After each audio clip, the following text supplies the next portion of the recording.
NGOs to push destructive policies and line the pockets of their friends and allies.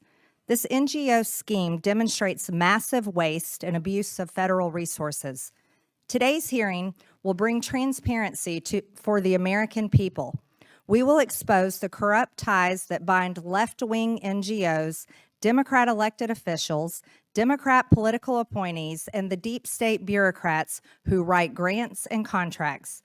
Corrupt backdoor deal-making has exploited the taxpayer purse to achieve policy ends opposed by the very Americans forced to fund them. Whether by pushing green energy scams or facilitating the resettlement of millions of illegal aliens into American towns and cities, the alliance between big government and allied NGOs has been highly effective and has been flying under the public's radar for far too long. But today, we are going to draw back the curtain. The scheme works in a cycle, as shown here. Democrat administration officials work with leftist NGOs to implement programs in a manner that ensures those NGOs receive massive grants and contracts. The leaders of those recipient groups then turn around and donate to Democrat political campaigns. This intricate web of connections is how elected and appointed Democrat officials and allied NGOs work together. Federal agencies fund the NGOs, and the NGOs shape the agency's behavior. It can be hard to tell where the government ends and the NGO begins. The nonprofits essentially serve as an arm of the government. To put it another way, if the permanent bureaucracy is the de facto fourth branch of the government, then these leftist NGOs are the fifth. Our witnesses today will describe how the left has funneled hundreds of billions of U.S. tax dollars through NGOs, discuss the destructive policies this has enabled, and detail the damage done to our country. So-called green energy NGOs are among the worst offenders. They have used federal dollars to destabilize the U.S. power grid and energy dominance, while raising energy costs on Americans. The Biden EPA steered billions in U.S. tax dollars to leftist climate NGOs via a $20 billion slush fund known as the Greenhouse Gas Reduction Fund, GGRF. Like-minded nonprofits were enlisted to implement President Biden's Green New Deal scam. While we are grateful to the Trump administration and EPA Administrator Lee Zeldin for shutting it down and quickly terminating these grants, further accountability is necessary. The full Committee on Oversight and Government Reform is investigating Biden's GGRF.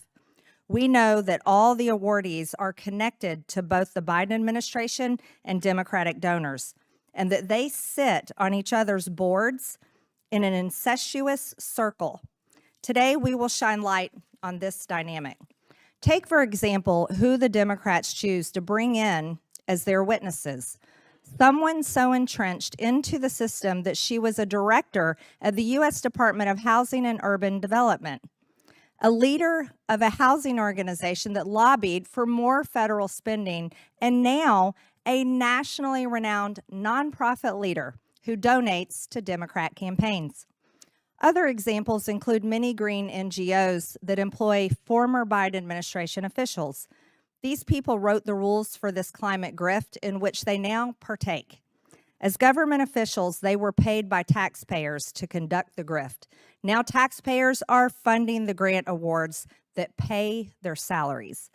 This cash grab was so large that some nonprofits were birthed solely to get in on the game. One newly created nonprofit, Power Forward, received an astonishing $2 billion from Biden's EPA, despite having just been formed. Power Forward is now part of a network tied to Rewiring America, which employs Stacey Abrams, the twice-failed Democrat candidate for governor in Georgia, and voting rights activist. After all, however, she would have been a good hire given her history of running her own nonprofit, which spent $3.2 million on campaign resources instructing voters to support her campaign. all of which are prohibited actions for nonprofits. Consequently, her nonprofit was levied the largest penalty ever imposed in Georgia's history for violating state campaign finance laws.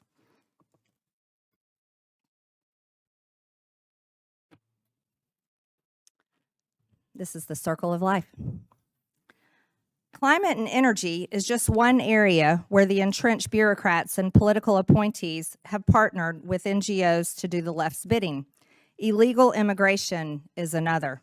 Federally funded NGOs have egregiously abused tax dollars to fund the invasion at our southern border by providing housing, transportation, legal services, and more to shepherd illegal aliens across our border and settle them in our country. These NGOs support the cartels in their mission to invade our country. Under the guise of assisting migrants, these groups have placed criminal networks, dangerous gangs, and human traffickers into American towns and cities. Think about this.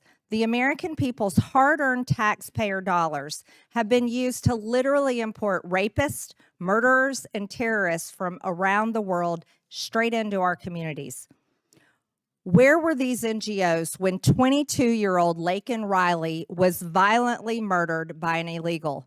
Where were these NGOs when 12-year-old Jocelyn Nungare was brutally raped and murdered by one of these illegals? And where were these NGOs when 20-year-old Kayla Hamilton was raped and strangled to death by an illegal?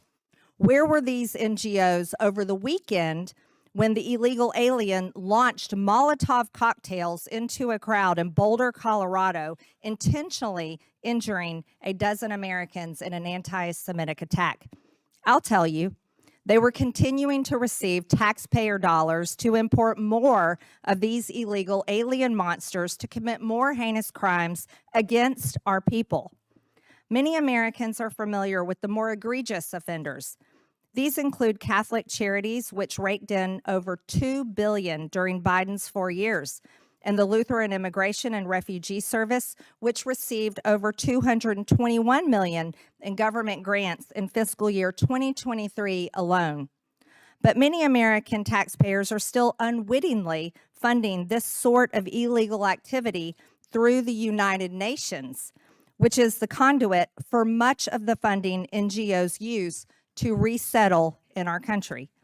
Americans are likely unaware that their tax dollars are funding UN efforts such as the cash and voucher program involving 624,000 illegal aliens crossing the border just last year.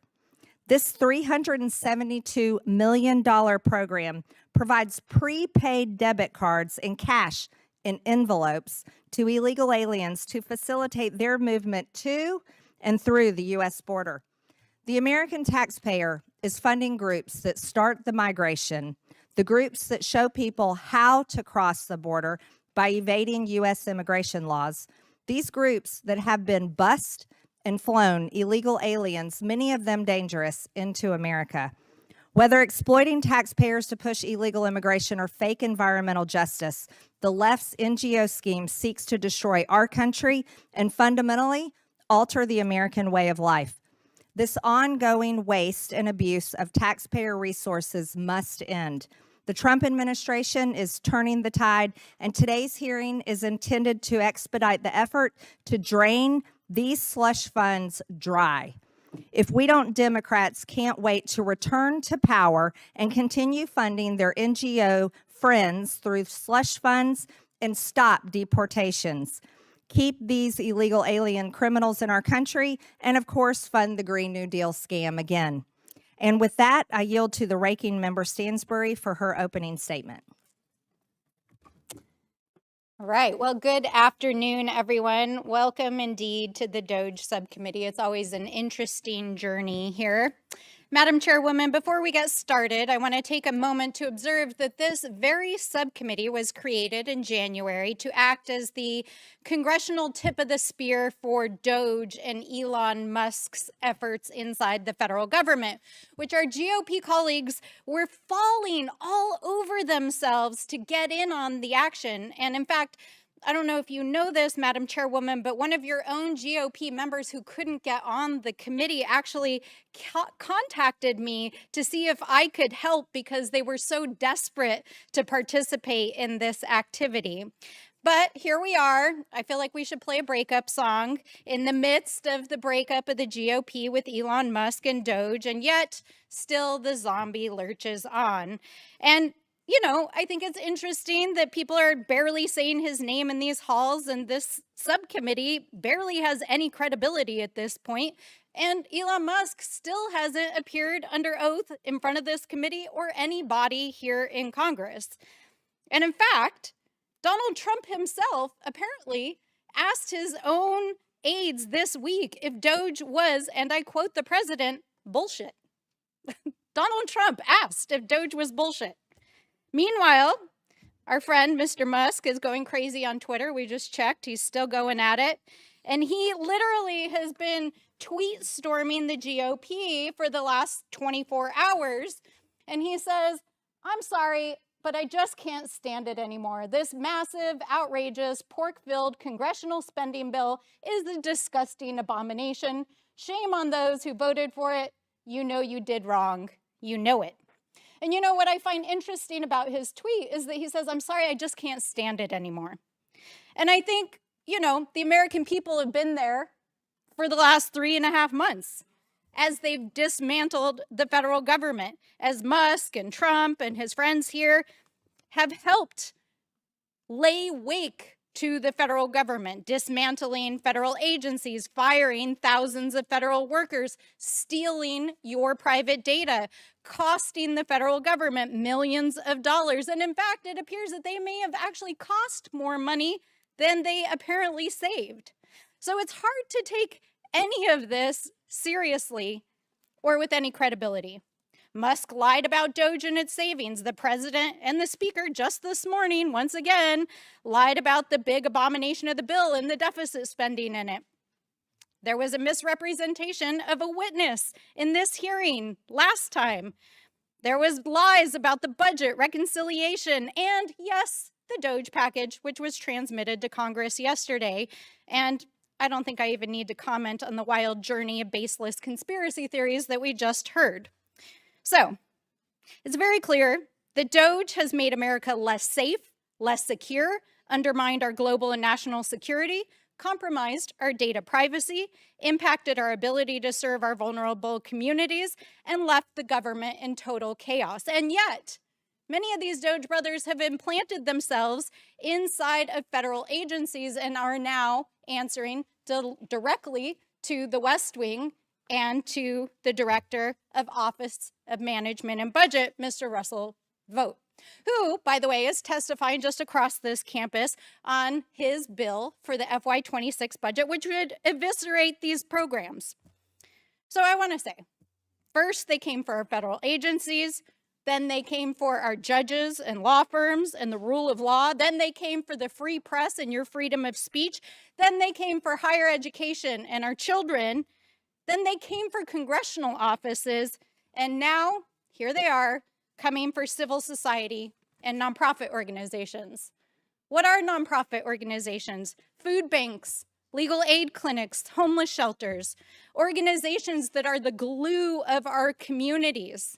In fact, right now, they are withholding $500 billion illegally from nonprofit organizations that provide services for our communities, public safety, health services, housing, the big brothers and big sisters of America, Boys and Girls Club and Habitat for Humanity. Is this the dark money scare that we're hearing across the aisle?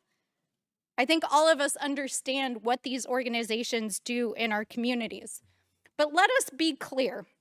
The actions that are happening here in this committee and which the administration are trying to execute through executive actions, through letters, and yes, sending DOGE employees baselessly and illegally into nonprofit organizations are illegal. They lack moral authority and they lack legal authority. The truth is simple.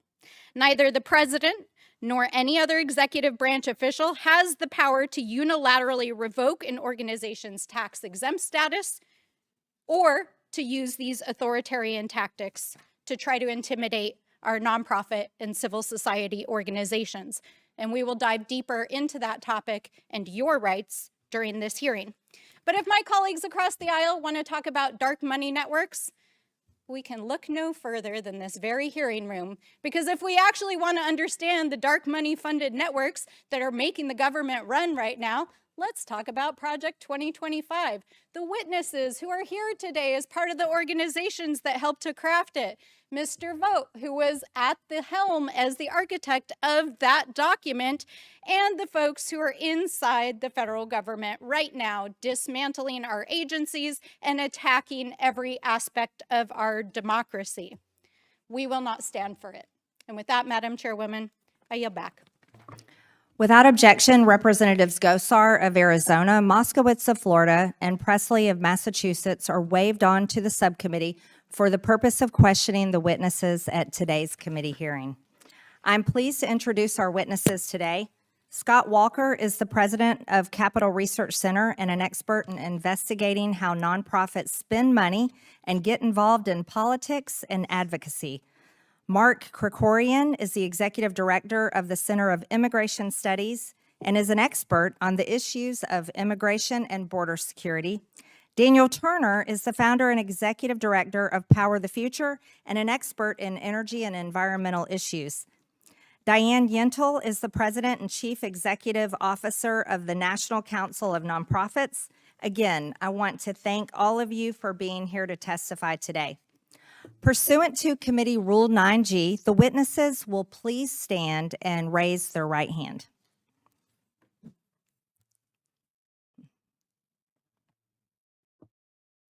Do you solemnly swear or affirm that the testimony you are about to give is the truth, the whole truth, and nothing but the truth, so help you God? Let the record show that the witnesses answered in the affirmative. Thank you. You may take a seat.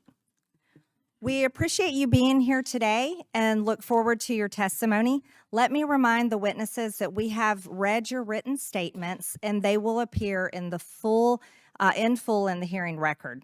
Please limit your oral statement to 5 minutes.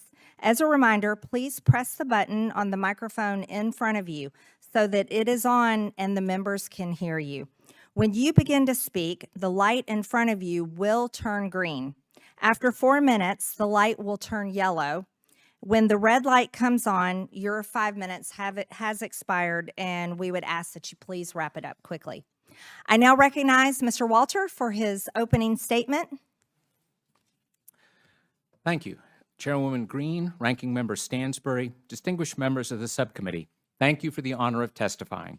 I'm president of the Capital Research Center, where we study nonprofits every day. Americans are proud of our nonprofit sector, which has long led the world because they love real charities that actually help people here and abroad. They don't think of the nonprofit sector as the plaything of billionaires and politicians. Yet, all too often, that is the reality of our non-governmental organizations, or NGOs. Far too many NGOs are really BGOs, basically government organizations, for 2 reasons. First, they get most of their money from government, not citizens.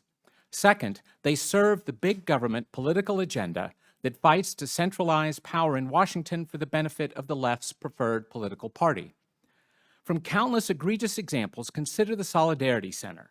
This nonprofit child of the country's largest union federation, the AFL-CIO, is chaired by the AFL-CIO's president.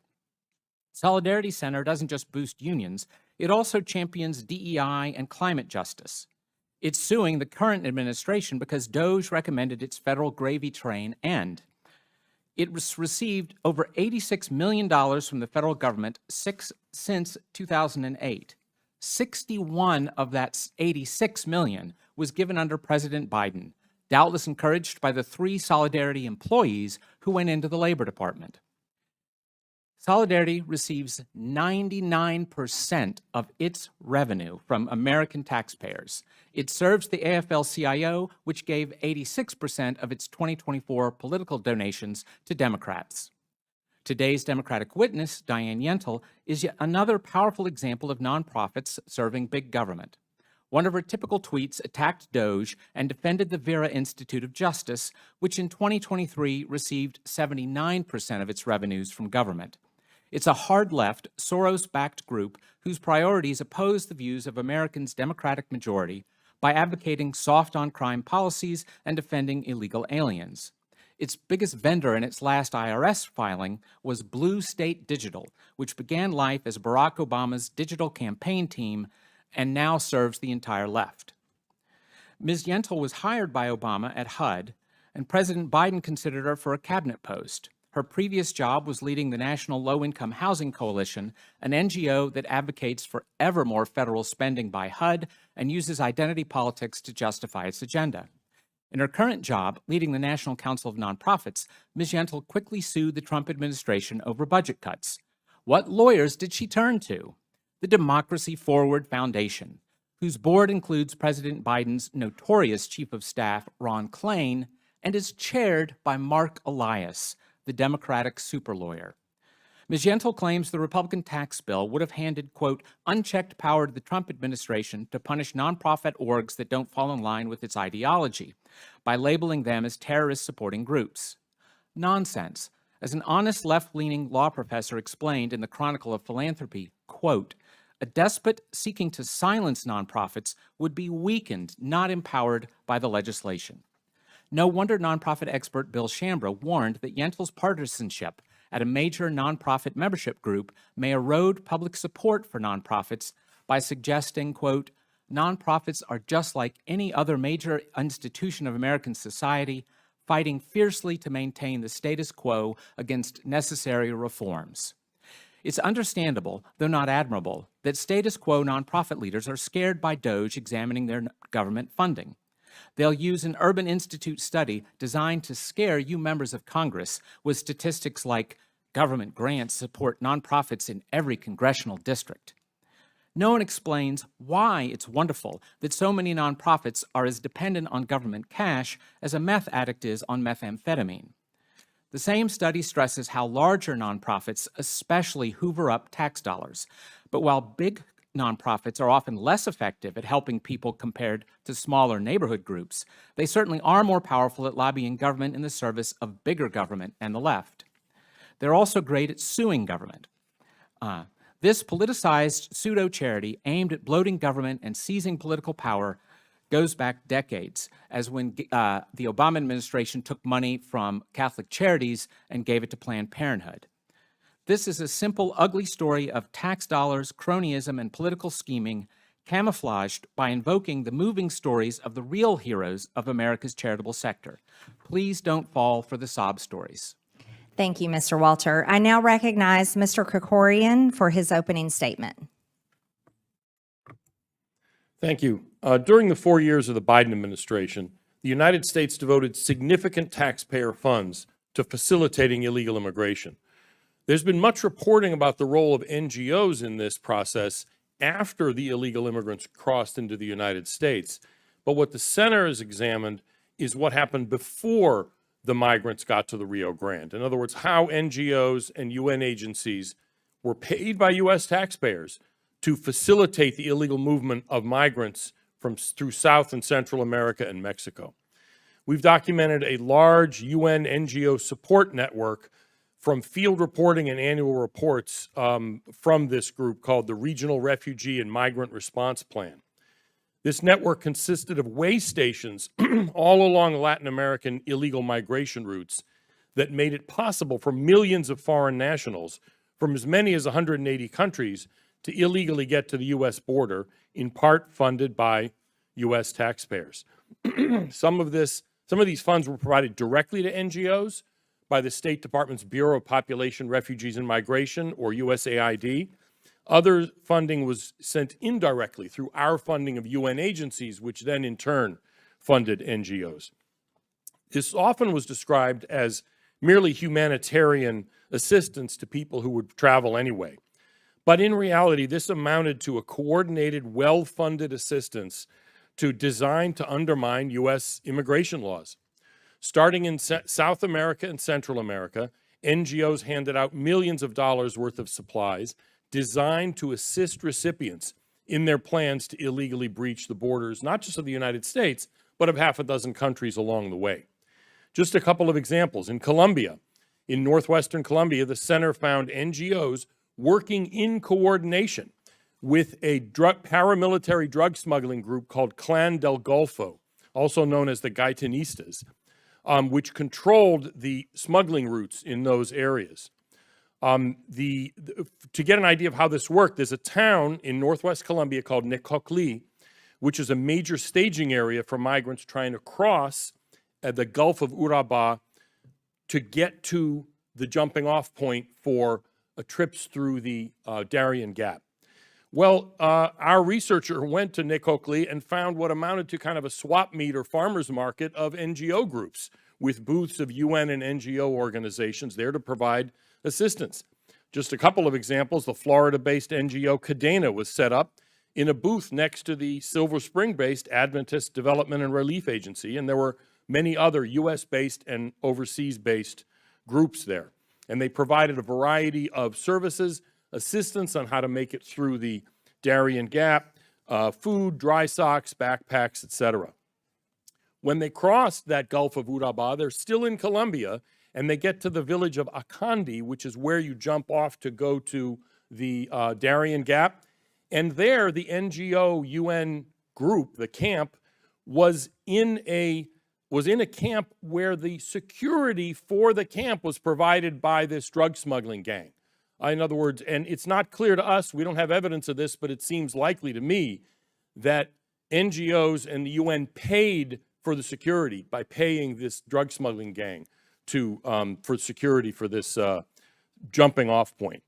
After they pass through Central America, they get to southern Mexico, cross from Guatemala into southern Mexico, and there, Tapachula is the town that is the first place you get to. And what we found there was a large, kind of a one-stop shop illegal immigration mall where the UN agencies and the NGOs were supposed to be housing them. This was under construction when we went last fall. And it was only one of many similar camps. There's several in northern Mexico as well.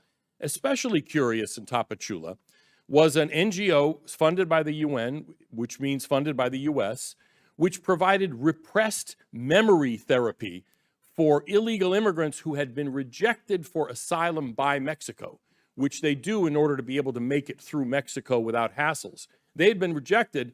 They went to the repressed memory therapy and got a certificate that they had forgotten about the persecution they had suffered, and now they remembered it, and so they went to their appeal and they got their asylum status. So throughout Latin America, these networks funded in part by US taxpayers have made this flow of illegal immigrants possible. And yet oversight has remained absent, and Congress has not cracked down and insisted that recipients of funding not engage in promoting illegal immigration. Thank you, Mr. Kirkorian. I now recognize Mr. Turner for his opening statement. Madam Chairman Green, Ranking Member Stansberry, good afternoon, and thank you for the opportunity to appear before the committee today. Three words often heard in tandem with DOGE are waste, fraud, and abuse, and I hope my testimony can shed light on the third word, abuse. I started my organization, Power the Future, to advocate for energy workers in rural America, and it has come to light that on the other side of that fight, the climate movement received billions from taxpayers, and that is the abuse I wish to highlight. The 2022 Inflation Reduction Act set aside hundreds of billions of dollars for the green agenda. The Environmental Protection Agency received tens of billions. As reported by the Washington Free Beacon, a staffer from an environmental group called the Coalition for Green Capital named Jahai Weiss joined the Biden EPA to direct $27 billion in green funding. For context, $27 billion is larger than the budgets of the Departments of Treasury, Interior, and Commerce. Yet Mr. Jahai went through no confirmation process, and his decision to direct tens of billions to organizations of his choosing had no congressional oversight. And conveniently, under his tenure in this new EPA role, $5 billion was granted to his former organization, the Coalition for Green Capital. The abundance of green dollars created a new pernicious mechanism: create a group for the sole purpose of getting government grants. For example, Power Forward Communities was only a few months old when it applied for and received nearly $9 billion to distribute at its own discretion. And one lucky recipient was an organization affiliated with two-time Georgia gubernatorial candidate Stacey Abrams. With only $100 in the bank, this group received $2 billion. Yes, it is legal to create a nonprofit, to get IRS accreditation, apply for and receive government grants, but it is fair to question the process and demand transparency. What does the application for a $9 billion grant look like? Particularly when an organization has no staff, no history in the space, no office, and is only a few months old. A Department of Defense grant of this size would have layers of transparency.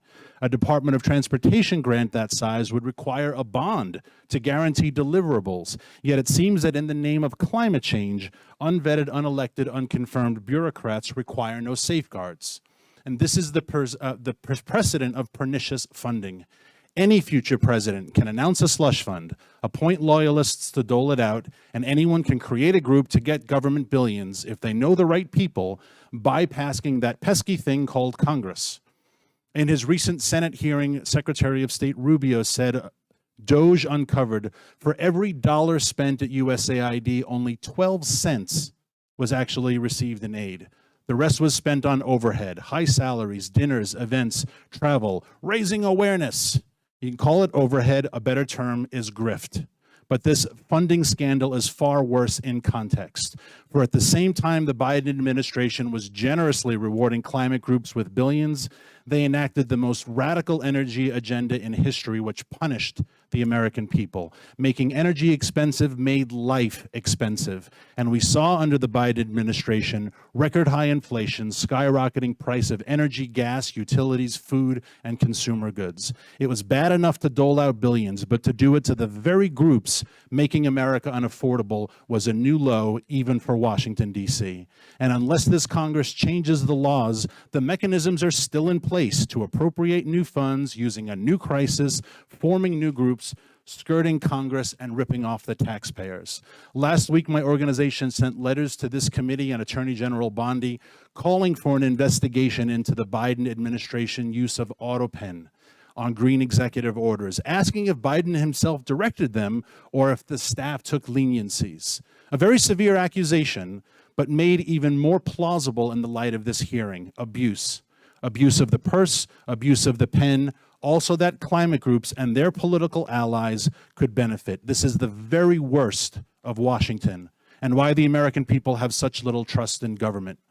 For our nation to survive, Congress must restore trust in government, end the slush fund abuse, stop the grift, and it is my sincere hope that my appearance here today can help begin the process. Thank you, and I look forward to your questions.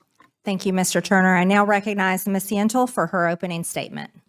Chairwoman Green, Ranking Member Stansberry, and members of the subcommittee, thank you for the opportunity to share how America's charitable nonprofits serve communities across the country. From small towns to big cities, in every congressional district and state, nonprofits feed, heal, shelter, and nurture people of all walks of life and every political persuasion. From hospitals to libraries, churches to food banks, from veterans to school children, artists to researchers, charitable nonprofits touch and benefit all Americans all our lives. Nonprofits are local, accountable, transparent, and are nonpartisan by law and in practice. The vast majority of nonprofits are small to mid-sized. 92% have budgets of less than $1 million. Nonprofits step in to fill gaps not met by government or other entities alone. They show up in times of crisis, providing disaster relief, hotlines, and safety from danger, and they meet everyday needs in local communities, from providing childcare and elder care, job training, or essential food and shelter. Simply put, the work of charitable nonprofits improves lives and strengthens communities and the country. Nonprofits represent the best of America, neighbors helping neighbors. Despite this essential work, nonprofits are at risk and under attack by this administration and by some in Congress. Across the country, nonprofits are having federal funding slashed or eliminated due to arbitrary cuts of congressionally approved spending and through reckless and unlawful federal funding freezes by the Trump administration. These actions are causing real harm. Food banks across the country, already struggling with high levels of need, are serving fewer meals due to spending cuts. Nonprofit health clinics have closed, leaving neighbors without access to potentially life-saving care. Nonprofits focused on preventing violence and crime have seen their budgets disappear, putting a stop to critical work. After-school programs have been canceled and school lunch programs are squeezed. Nonprofits that serve young mothers, respond to disasters, help address mental health or substance use, or operate child enrichment programs face funding shortfalls. And the threats to nonprofits are broader than federal funding. Senior members of this administration and some witnesses here today give egregious mischaracterizations of the work of nonprofits, even using dangerous rhetoric to vilify nonprofits.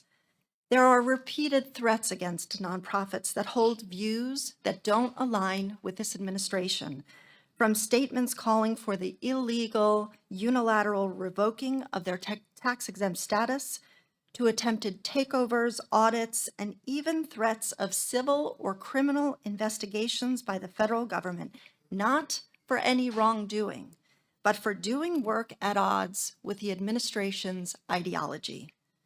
The administration's targeting of organizations and institutions with which it disagrees is a fundamentally un-American action and something that should concern us all.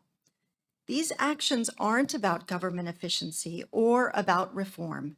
They are attempted censorship disguised as accountability. This is weaponization of the federal government to chill dissent, and it is wrong, whatever party is in control. In a functioning and healthy democracy, nonprofits must be free to identify and meet local needs without political interference, fear of retribution, or facing punishment for holding a different point of view from those in political power. Nonprofits are the backbone of our country, providing critical support to communities and saving lives. Defending and supporting their essential work shouldn't divide us along political lines. It should unite us as Americans. Thank you for the opportunity, and I look forward to your questions. I now recognize myself for 5 minutes of questioning. The American people definitely support nonprofits, but what they don't support is corruption, waste, fraud, and abuse. In 2024, right as the Biden administration was leaving office, the Democrats finalized the awards that amounted to $20 billion under its greenhouse gas reduction slush fund to launder government funding to 8 politically aligned nonprofits, several of which were newly created solely to join in on the massive grift. One of these awardees is Power Forward. Mr. Turner, you've spent a lot of time diving into leftist green NGOs. Was the NGO Power Forward just created a couple of years ago, yes or no? Yes. In fiscal year 2023, did Power Forward report only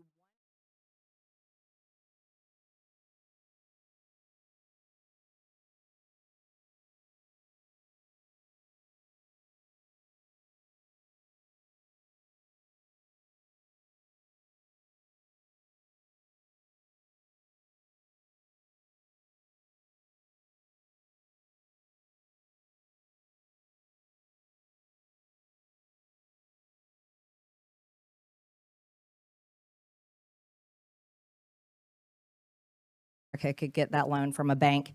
Is Rewiring America part of the same NGO coalition as Power Forward? Part of the same coalition, yes. Did Rewiring America hire Stacey Abrams? She's affiliated with the organization. It's unclear in what capacity, but yes. Is she an energy expert? No.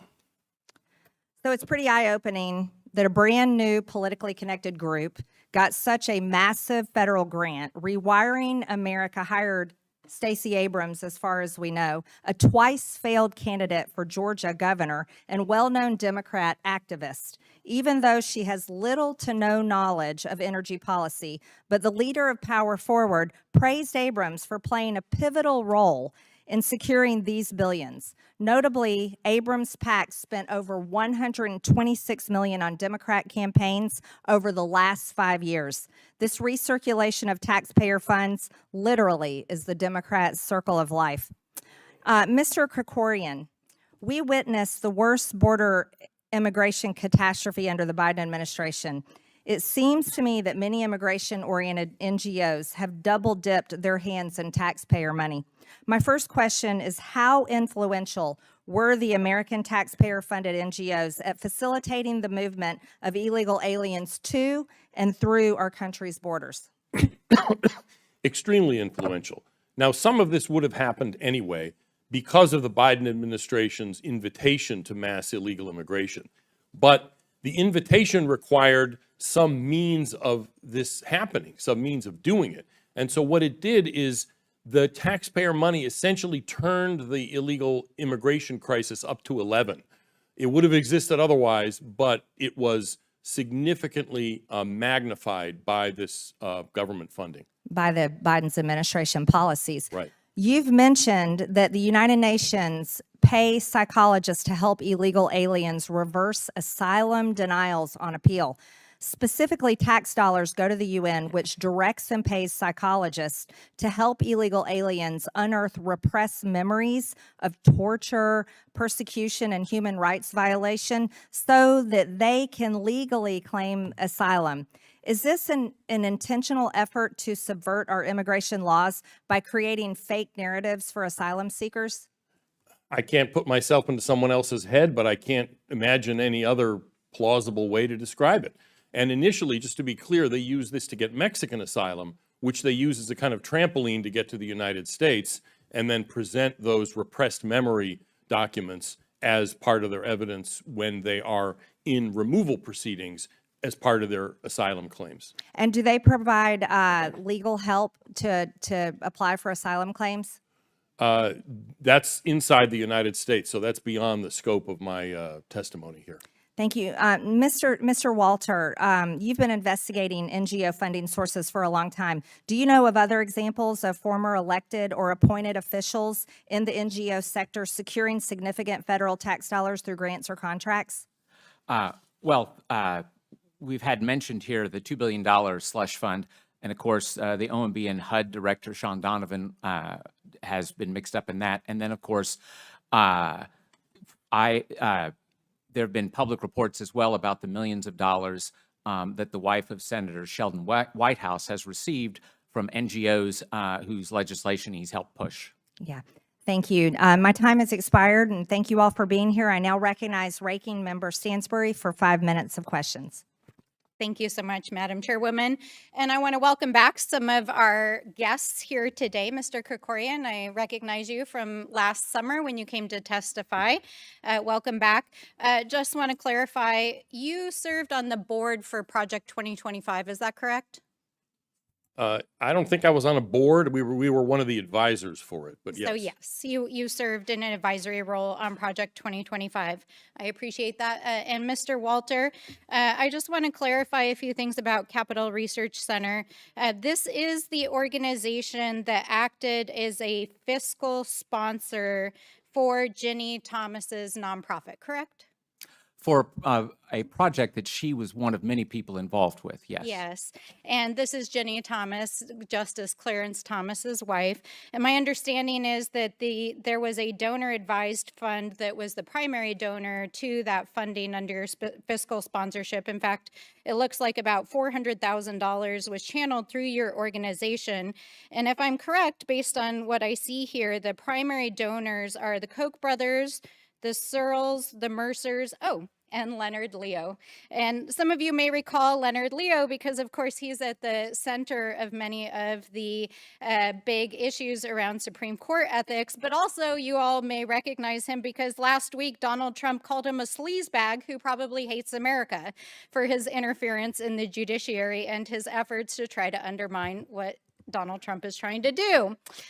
So a very interesting cast of characters indeed. And Mr. Turner, as I understand it, you're a former employee of the Koch Institute, correctly? Yes. All right. So I think, these are always very interesting hearings we have in the Oversight Committee. We have some retreads of some witnesses who've been here before, all of which are participants in organizations that were involved in Project 2025 that are funded through the same dark money networks and organizations of the Koch brothers and Leonard Leo and the Searles and the Mercers who fund all this stuff, Project 2025, the stuff that's happening in front of the Supreme Court, rolling back our rights, that helped to get, over 70 Project 2025 authors placed in the administration, acting in high-level roles right now that are bringing cases in front of the Supreme Court, undermining our democracy, and which are attacking organizations who are working on civil society programs. So I think I already said this, but I think it's very clear what is going on here. And I want to point out that the project that Miss Jenny Thomas was fundraising for through Capital Research Center, let's see, what was the direct quote? Literally was formed with the mission to attack the left, a culture war, to wage a culture war against the left. So I think we can see what's going on here. But this is not a joke, right? Ms. Yentel, you're here in your role of helping to advise nonprofit organizations and provide institutional infrastructure. I know there's been a number of untrue things said here today, both about your own professional background, as well as the affiliated organizations that help to support our small nonprofits across the country. But I think it is really important, and this is a message we want to drive home today, that the attacks on nonprofit organizations that the Trump administration is undertaking, including trying to find executive authority to take away tax-exempt status, are both illegal and immoral. Would you agree? Excuse me. Thank you for the question. Yes, it is illegal for the president or any member of the executive office to direct the IRS to make any changes to the tax status of an individual or an organization. And in fact, the law makes clear that if the president threatens to revoke tax-exempt status from an individual organization, they can be convicted up to 5 years in prison. And so could you please tell us, we want to make sure that for any nonprofit watching, because I know there are probably hundreds, if not thousands across the country, because they're deeply concerned of what might be coming, what should nonprofits be doing to prepare if DOGE or the administration tries to either infiltrate or take away their status? Well, nonprofits should know that that's illegal, and they do. That's part of what we've been working to educate nonprofits. But mostly what nonprofits should continue to do is the incredibly important, vital work that they do in communities, and to try not to be distracted by threats and unlawful actions by the president. Nonprofit organizations are local, they are transparent, accountable, they are nonpartisan, and they do vital work in communities with communities, identifying and prioritizing local needs, and then working with the communities to meet those needs in ways that the government and other private entities don't. The gentlelady's time has expired. I now recognize the chairman of Oversight, Mr. Comer from Kentucky. Thank you, Madam Chair. Mr. Turner, I've launched an investigation, or the committee has, we all have, into the role of former senior White House officials in possibly abusing the authority of former President Joe Biden while the former president was rapidly deteriorating mentally and physically. We will be conducting transcribed interviews of a number of former White House officials to understand who was really making the decisions for President Biden. Your group, Power the Future, has expressed concerns that over half a dozen of the Biden administration executive actions, which were signed by the auto pen, related to climate policy, should be deemed null and void, again, due to the fact that they were signed by the auto pen without any public comment from President Biden confirming his knowledge of them. Now, why is it important that the American people know the truth about whether President Biden knowingly signed these orders, making significant and drastic shifts in our energy policy? Thank you for the question, sir. We're looking at this from the sense of deceit of the American people. This is impersonation of the president. Staffers, of course, have a lot of leniency in what they do working on behalf of the president, but these executive orders that we identified, there's no evidence of Joe Biden in first person, in his voice as president, talking about them. And I see some Pennsylvanians on the panel. When you ban the export of liquid natural gas and you never get asked about it in person, one has to wonder if Joe Biden did it or if a staffer did it on his Now, behalf. you specifically expressed concern that President Biden was not aware of that specific action to implement the executive order pausing liquefied natural gas permits. Now, why are you specifically concerned the president was unaware of that specific order? Well, there's an anecdote from earlier this year where Speaker of the House Johnson mentioned he was in conversation with President Biden and brought it up. And the president said, I don't know what you're talking about. At the time, that was understood as, wow, maybe the president's a little worse off than we realized. But maybe two things can be true. Maybe he really didn't know what Speaker Johnson was talking about. Maybe he had no idea he passed this executive order. And if the president has never asked about it and he hides from the press and there's no opportunity for him to get asked in public about it, how do we know he actually did it? And these are serious executive orders. This is not... It is bizarre. You know, when President Trump signed his executive orders, we saw him sign the executive orders. He had a big event. He was, they were talking about the executive orders. They said, this is what this specific executive order is. We never saw any of that. No, and lives were destroyed, sir. And when you ban the export of liquid natural gas, there are hundreds of thousands of men and women who work in the natural gas industry. Lives were destroyed. People went bankrupt because of that. And we have no evidence that Joe Biden himself actually... We haven't found any evidence either that, and ironically, unlike some of the investigations we've done in the past with respect to the former president, not many of the colleagues on the other side of the aisle are disputing many of the things that have come out in the Tapper book, the things that have come out with statements like what former Transportation Secretary Buttigieg and others have said, that they were shielded from the president. So we look forward to having these staffers come in. Our committee will be conducting transcribed interviews, possibly depositions, depending on how quickly they come in, and hopefully we'll get the truth to the American people. I want to switch gears and talk about the NGOs. The full committee has another investigation into the green energy scam. I don't know how else to put it, known as the Greenhouse Gas Reduction Fund, and the NGOs that receive significant amounts of money through it.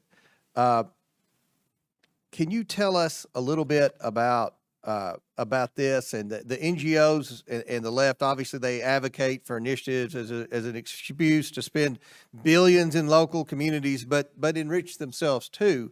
Who else benefits from these handouts? You know, every Democrat, I know Ms. Stansbury loves government programs. They love to spend money and create bureaucracies, but who really benefits from programs like this specific scam that I talked about? The operatives aligned to these organizations, consultancy groups, PR firms, lawyers, and it's all just an enormous cabal. That They sounds hire like a each other. base for one of the two political parties. 100%. Yeah. Well, thank you very much. We look forward to this committee working to get the truth to the American people and try to get spending under control. And, you know, we're going to see if these executive orders were really authorized by the president or if this was being done unilaterally by some unnamed bureaucrats. Madam Chair, thank you for this subcommittee hearing. I yield back. Thank you. The gentleman yields, and I now recognize Ms. Norton from Washington, D.C. Thank you, Madam Chair. Today's hearing is yet another attempt to rationalize the repeated attempts by the Trump administration to destroy the ability of the federal government to address the needs of the American people, spending months denigrating federal employees and gutting the civil services. Not enough for the administration. The president is also attacking universities, law firms, nonprofit groups, and charities in a desperate attempt to control civil society, silence dissent, and seize absolute power. Ms. Yentel, we have heard committee of Republicans and their witnesses attempt to villainize DGOs today because they do not want to say what they are really attacking, charitable nonprofits. What are nonprofit organizations and what kinds of work do they do in local communities? Thank you for the question, Congresswoman. Nonprofit organizations are local, transparent, accountable. They are predominantly small or mid-sized. About 92% of nonprofit organizations have budgets of less than $1 million. So they are experts at stretching every dollar for the biggest impact in communities. And they are predominantly in local communities, working with communities to identify and prioritize needs, and then working to meet those needs with the communities. Nonprofits step in to fill gaps that are left by, that the federal government and private entities on their own can't meet. So often they partner with government to do the work that they're doing. And they show up in times of crisis. They provide vital disaster relief assistance. They staff mental health hotlines. They provide safety from danger. They also show up in communities to meet our everyday needs, from childcare to elder care, from libraries to food banks to providing essential shelter. So nonprofits really meet the needs of all Americans throughout our lives. And virtually all of us are touched by and benefit from a nonprofit in our local community. Mr. Yentel, are nonprofits partisan organizations, as the majority has tried to claim today?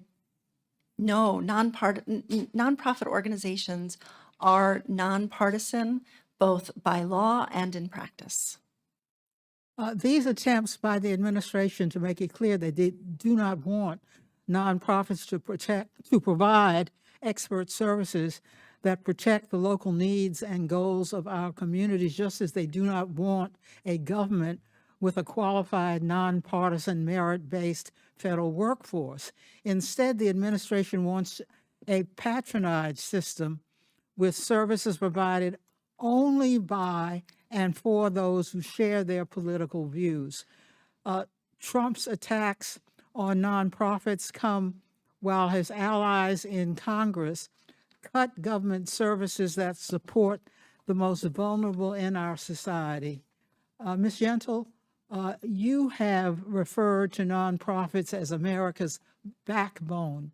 Yes. How do nonprofit organizations fill gaps in government services to meet local needs? Well, nonprofit organizations show up to meet local needs in many ways. And the federal government, of course, Congress, appropriates funding. And some, not all, but some nonprofit organizations apply for, through very rigorous processes, to receive federal funding. And if they're found to be eligible and if they're found to be able to meet the rigorous oversight and accountability requirements to receive those funds, they do. And then they put those dollars to good work in local communities, meeting a whole spectrum of needs that are identified by the community. But it's important to know, too, that nonprofits earn these funds from the federal government through the work that they do, and also have a diversified revenue source. So about 27% of nonprofits receive federal funding, earn federal funding for the work that they do.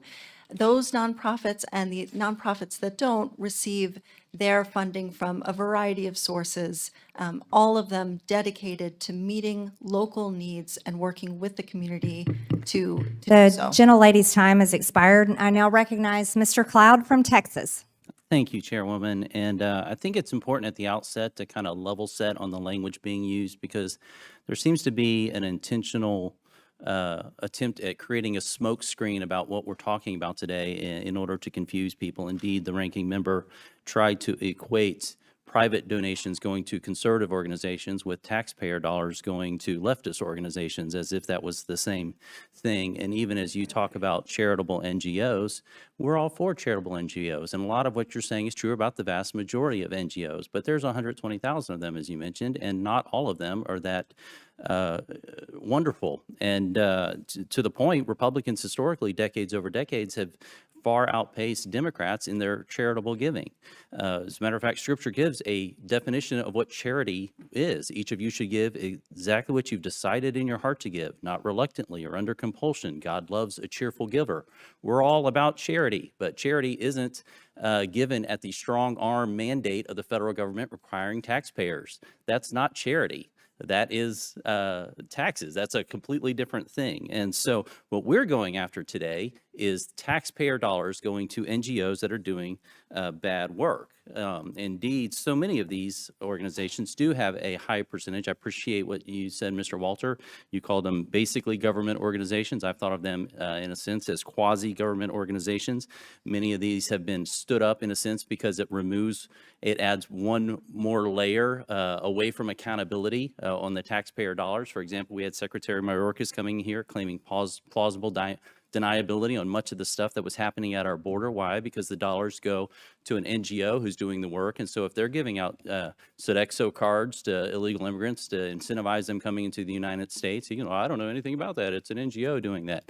And then when we send that through the UN as another kind of filter away from accountability, it muddies the waters even more. And so as the Department of Government Efficiency and the DOGE subcommittee here, we're working to bring transparency to this process. One of the things I wanted to mention was Endeavors. Endeavors was stood up as part of this illegal immigration scheme and this entire industry that was created. Endeavors, I think, approximately had maybe a $40 million operating budget. And you had a gentleman by the name of Lorenzen Strait, who was on the Biden Transition Committee, who suddenly found himself on the Endeavors board. And normally when a government puts out, so they put out a request for proposal, and then you're supposed to get multiple sources. Here, the government didn't even put out a request for proposal. He came and presented a proposal and got a $530 million contract from the federal government, followed by an $87 million contract. So far more, 90% or more of the income was coming from the federal government. To me, this ceases to be an NGO. Mr. Walter, you spoke to that. Could you narrow down what we're talking about here when we talk about these NGOs that are, how many are there that are like this? Where much of their income is from taxpayer dollars? Shockingly, there are at least 35,000 NGOs that receive most of their money from government. And thank you, by the way, for mentioning that, yes, the ranking member attacked a charity that supports my organization. So I don't understand why Ms. Yentel didn't upbraid her for that. Well, one of the things that DOGE is uncovering, it's shocking that this is, you would think that this would be an issue across the lines, that you have a lack of transparency on taxpayer dollars. But it would seem that many on the left are content with the fact that this is a feature of the system, not a bug of the system. We're working to get that out. Mr. Kirkorian, I wanted to see if you could bring light as to how this NGO apparatus helped enable cartels to profit and also helped to incentivize illegal immigration into our country. What the nonprofits did and the UN, again, funded in part by the U.S. government, was make it possible for people to move through, because these are people don't have a lot of money anyway. And so by providing them cash, literally envelopes of cash sometimes, as well as cash cards, food, supplies, etc., they made it possible for people to move. And who were the smugglers making money off of this?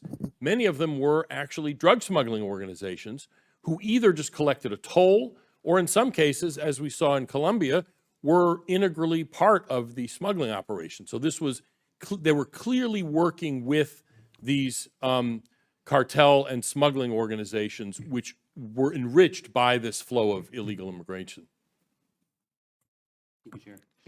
The gentleman's time has expired. I now recognize Mr. Lynch from Massachusetts for 5 minutes. Thank you, Madam Chair and the ranking member. Also like to thank the witnesses for their willingness to come before the committee and help us with our work. Madam Chair, I just want to describe a couple of documents that I'm going to ask to have submitted into the record by unanimous consent. One is entitled, is a New York Times article dated March 16th, The title is Investigators See No Criminality by EPA Officials in the Case of Biden-Era Grants. Without objection, so ordered. I'm still going to describe it, thank you. And the subhead says, a contentious investigation that questioned the legality of EPA grants has found very little to even suggest that government employees violated the law.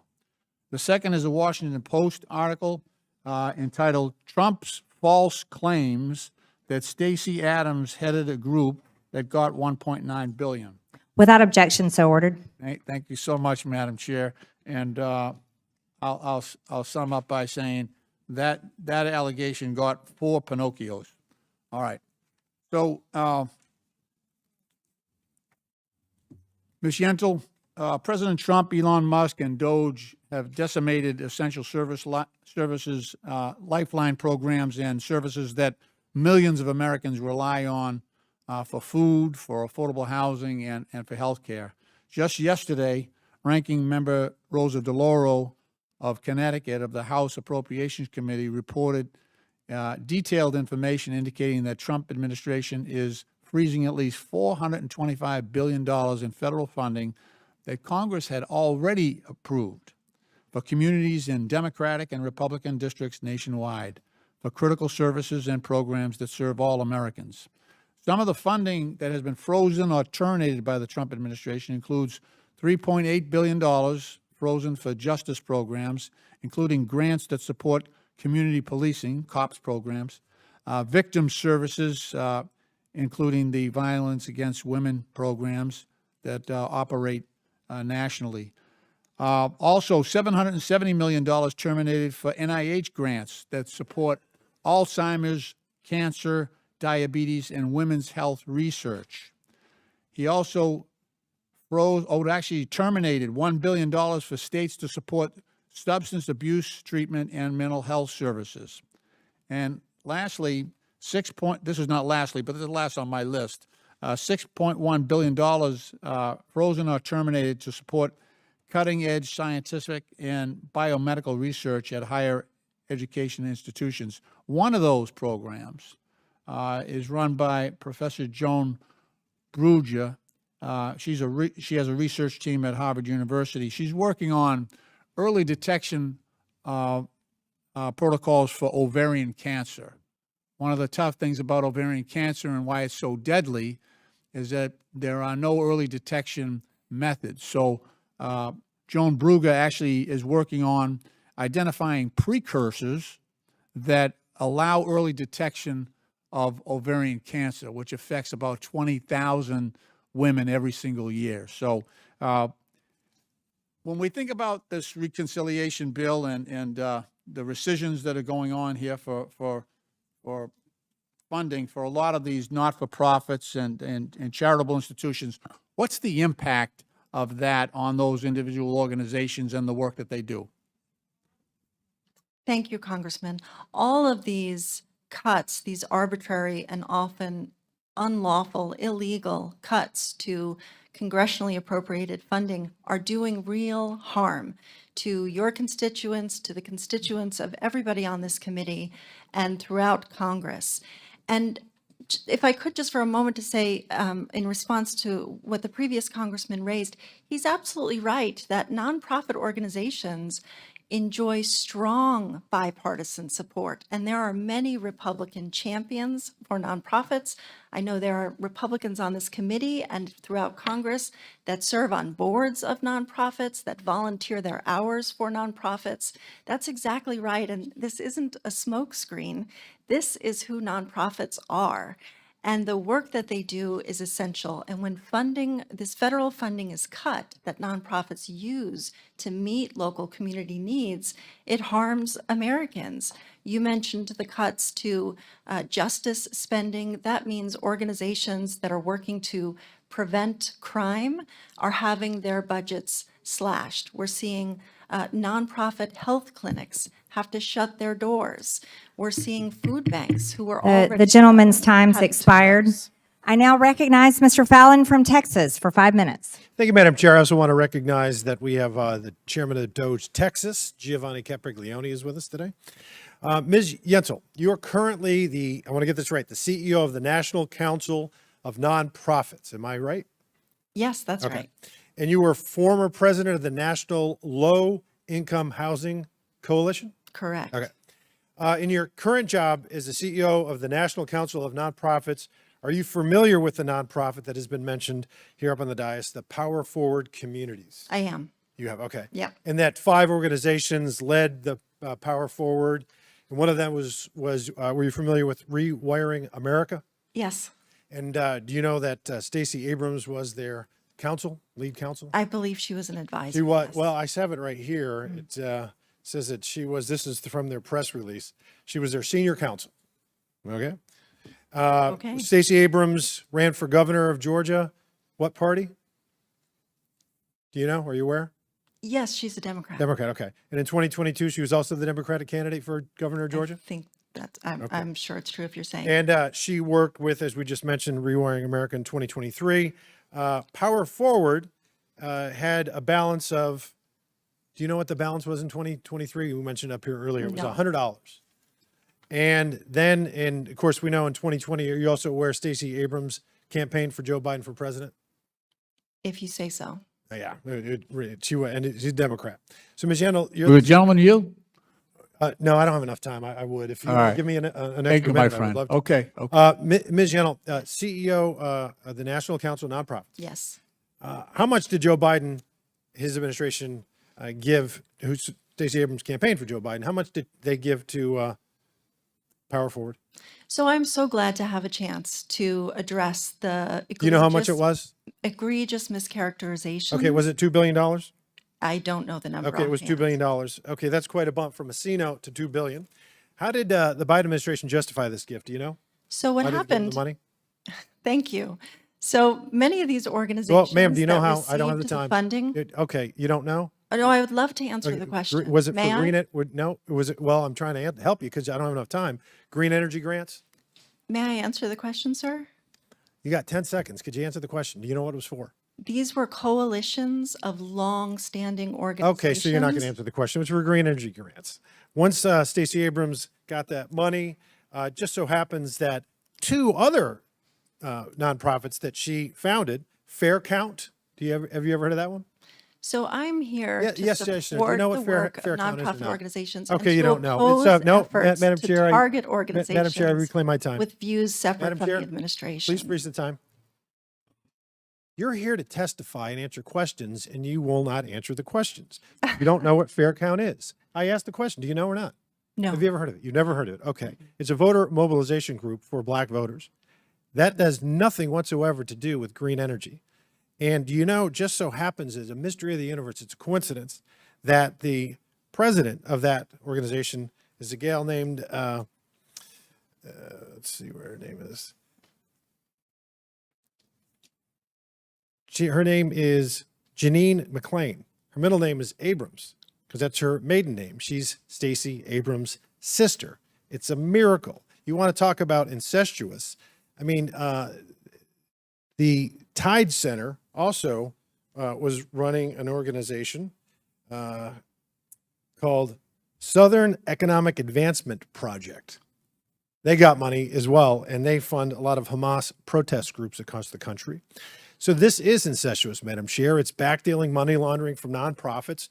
Everyone up on this dais supports true charitable nonprofits, not political nonprofits or basically government organizations, because it's funneling money into the pockets of Democratic activists. Nothing more. Case in point, Ms. Yentel, what is your total annual compensation? I don't see how that's relevant, but if you're interested, it's public information, which is Well- evidence of the accountability and transparency that nonprofits adhere to. Yes, your predecessor made $583,000. I suspect you get something similar. I do not. So you don't.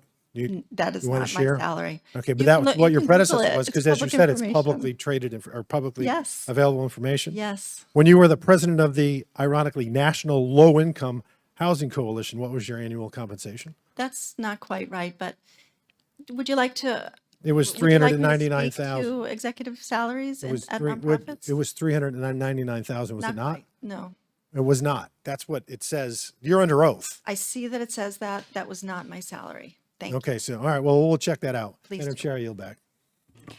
I now recognize Mr. Garcia from California.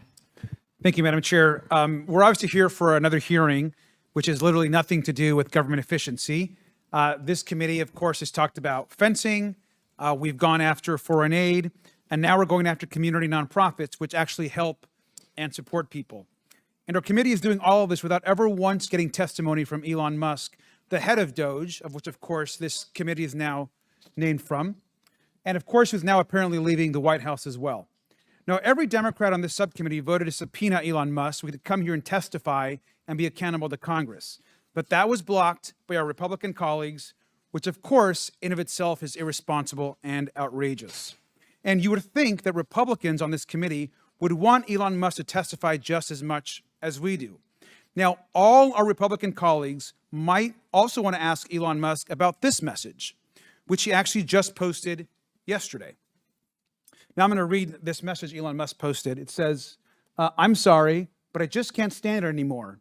This massive, outrageous, pork-filled congressional spending bill is a disgusting abomination.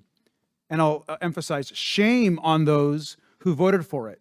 You know you did wrong, you know it. Now this was actually just yesterday. He actually posted this, which pretty rough if you ask me. And on top of that, I would have printed it out, but just 20 minutes ago, he posted another message that says, call your senator, call your congressman.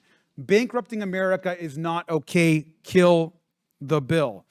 And of course, we know the only people who voted for this bill are actually House Republicans, including every Republican in this room. All these Republicans here on this committee, they all voted for this bill that now Elon Musk is saying should be killed and is saying is awful. I actually agree with Elon Musk on this. It takes healthcare away from 13 million Americans. It cuts food for veterans and seniors, all to finance, of course, huge tax breaks for the wealthy. Now, it's also interesting because Chairwoman Green, I understand, now regrets voting for this bill, as she mentioned yesterday. Is that correct, Chairwoman Green? Are you yielding me time? No, I'm just asking if you, I think you say now you regret voting for the bill. Is that correct? The bill actually destroys what you guys voted for the past 4 years. And I'm proud to have voted for that bill to fund border security, actually, to Chairwoman Green, deport all these yesterday- illegals you guys let Thank in you, the Madam country. Chairwoman. Chairman, yesterday you actually said that you regret actually voting for the bill. You posted after Elon's tweet that you didn't know certain provisions were in it and that you would have voted no if you had known. And so obviously you didn't do a thorough review of the bill. And I'm not surprised, of course, that Republicans in this Congress are now going back and forth on the bill. They voted for the bill, now they want to oppose it. We don't know what to actually believe. And for instance, this is the same thing that's happening with other big programs like Social Security, which we know Elon Musk and DOGE have actually talked and attacked constantly over and over again. We know how badly already customer service has been hurt. People are waiting in long lines at Social Security offices, all because of these DOGE efforts. Now, again, Chairwoman Green invited to testify today one of our witnesses, and I think it's important to note this. Mr. Turner, you're one of our witnesses today, an expert on economics and a bunch of other things. Not economics. Mr. Turner, you were invited to testify as an expert on government spending. This is your post. Is this correct? Did you post this, sir? Yes, sir. Okay, you called Social Security a Ponzi scheme, 100%. which we know Elon Musk has also done. I'm glad you admitted it. Social Security is a government-sponsored Ponzi scheme, as you said. Now, What about the second part, though, sir? I should be able to keep Sure, 100% of my you can read the whole money thing. It's and right up not here. watch government waste Thank it, you, sir. giving This is my $9 time, billion. sir. Thank you, sir. My Giving time. $9 billion Sir, to reclaiming climate my groups. time, Madam Chairwoman. Thank you. Thank you, sir. A Ponzi scheme. And so I think it's interesting, of course, that as one of our Republican witnesses is calling Social Security a Ponzi scheme, and that's a person that we should be taking advice from here today. Without Social Security, 22 million people would be pushed into poverty. That includes over 16 million seniors and nearly 1 million children. And in fact, Elon Musk has also said and agreed with you, sir, that this is a Ponzi scheme. I think it's ironic that you are one of our witnesses talking about efficiency when you want to attack the single best program that we have to support people, not just out of poverty, but across this country to uplift them to ensure they can afford a decent life. We on this committee need to work every single day, not just to protect Social Security, but to hold Republicans accountable for attacking Medicare, Medicaid, for attacking Social Security and the programs that we all depend on. With that, I yield back. Thank you. The gentleman yields. I now recognize Mr. Timmons from South Carolina. Thank you, Madam Chair. It's hard to remember why we're here, given all the conversations we're having, but we're here because we have $37 trillion in debt and we run a $1.8 trillion annual deficit. And we're here to seek out waste, fraud, and abuse, deliver on government efficiency, and try to right the fiscal ship of this country so we can have a country for another generation or two. So we're doing great work. We had a hearing a couple weeks ago with NPR and PBS, and we made clear to the American people that those two entities were not deserving of taxpayer dollars because they were not doing their job. They were wildly biased. They were wildly biased, and because of that, they do not deserve taxpayer funds. So we're going to vote next week to stop giving them money, and we're going along the same lines with this hearing because the EPA handed out $27 billion in the last year of the Biden administration, and it was done really because they thought they were going to lose the election and they wanted to get out as quickly as possible. Biden appointees in the EPA specifically said that the people that were getting the money weren't deserving of that money, and there were a lot of concerns there.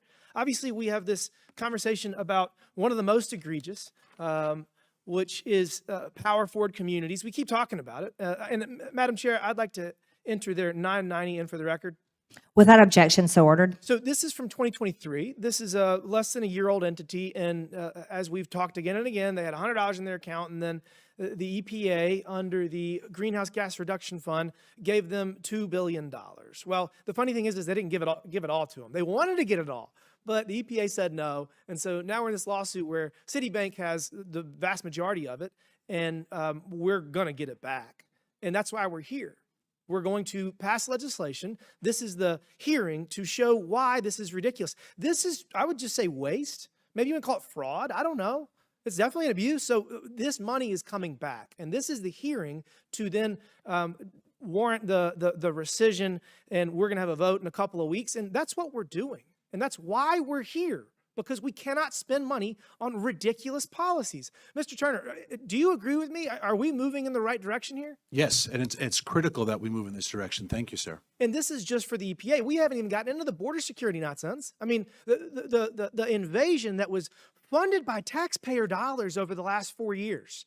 The Biden administration intentionally and systematically incentivized people to come into this country without knowing any idea who they were. Well, and the best part is they're making Americans get these ridiculous vaccines, which we're going to talk about in a couple of weeks. But they don't have any tests for whether the 20 million people they brought in this country are vaccinated. The irony is just incredible.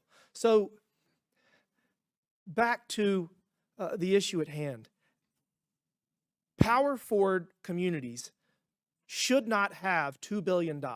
Mr. Walter, do you agree that it is an egregious waste of taxpayer dollars to give $2 billion to a bunch of former Obama and Biden high-level employees? Absolutely. I'll give you a better one. Do you think that they would have gotten this money if they were not the former HUD secretary, the former OMB director, the special assistant to Obama, the former Fannie Mae head for Obama? Do you think that if we just got a random group of Americans and said, hey, you want to go, give clean energy appliances to reduce the carbon footprint of our country to a bunch of poor people? Do you want to go do that? Do you want to apply and we'll give you $2 billion? Mr. Walter, is there any world in which the EPA would have given a random group of people $2 billion? Not at all, and that is a critical part of the NGO sector, in addition to the heroes who actually do charitable work. I'll give you one better. Mr. Turner, should we be giving billions of dollars to 501c3s that have zero other income? 35,000 501c3s have zero other income. They're all government income. Should we do that? No, sir. And if I may, the egregious thing here is that they are bypassing the Congress. If you want to give Stacey Abrams $2 billion, appropriate it. But they are using this process to bypass Congress because no one would put their name on a bill to give Stacey Abrams $2 billion. I couldn't agree with you more, and I'm in with this. Dozens of 501c3s, tax-exempt organizations that we feel are pursuing some benevolent and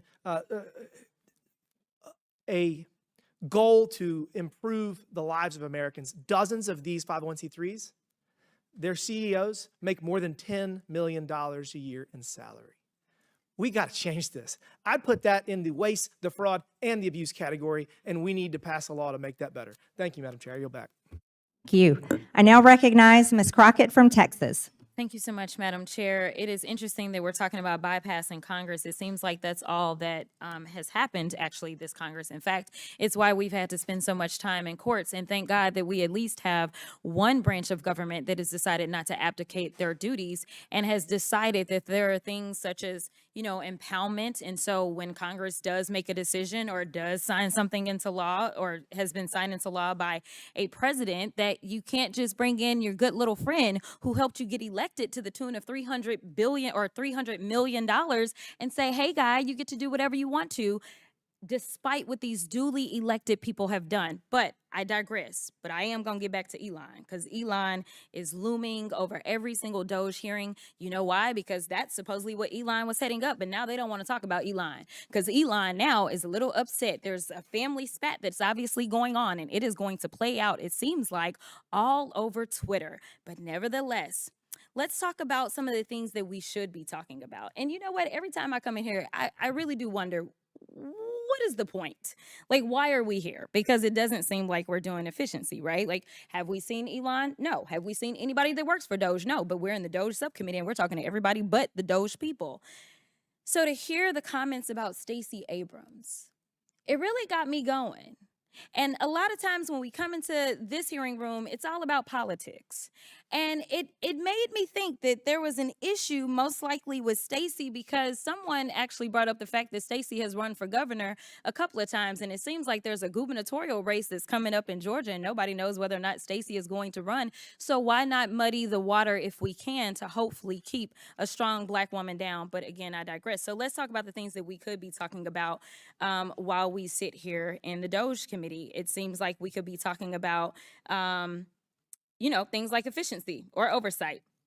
When announcing this hearing, the chairwoman stated the DOGE subcommittee would, quote, continue bringing long overdue transparency and accountability to those who abuse tax dollars. But so far this Congress, Republicans have focused their oversight responsibilities on things like defunding Big Bird, as well as attacking, of course, trans kids, because they're really the big threat that we have.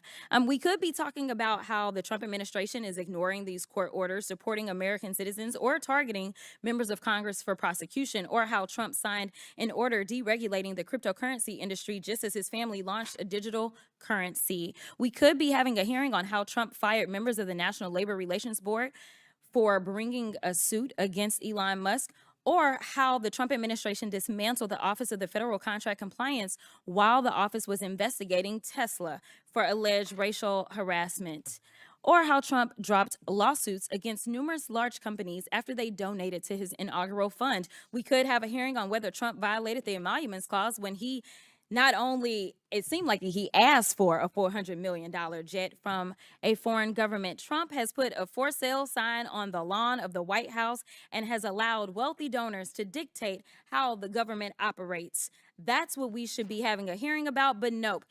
They're here attacking nonprofits that deliver food to seniors and disabled folk, provide child care and elder care for working families, job training for teens, and shelter for the unhoused. The Republicans and their witnesses have accused nonprofits of being, quote, radical and, quote, addicted to government money. And listen, I try to find agreement where I can. So I am going to say that I absolutely do agree with that statement to a certain extent, because there is a nonprofit by the name of the Heritage Foundation. And last time I checked, the Heritage Foundation, they are the authors of Project 2025. And we are living through the hell of Project 2025 right now. And something tells me that that's a bit of a partisan thing, because they said it was the conservative playbook. So as far as I'm concerned, I don't know why we would ever look at the Heritage Foundation and think that it's anything but radical and, quote, addicted to government money potentially. So Ms. Yentel, before I do that, I'm gonna come to you because I want to make sure that I get these things on record. I have a unanimous consent, Madam Chair. It says Donald Trump allegedly asked aides whether Elon Musk's DOGE promises were all bull, and then you know what the rest of it is. Unanimous consent? Without objection. Thank you so much.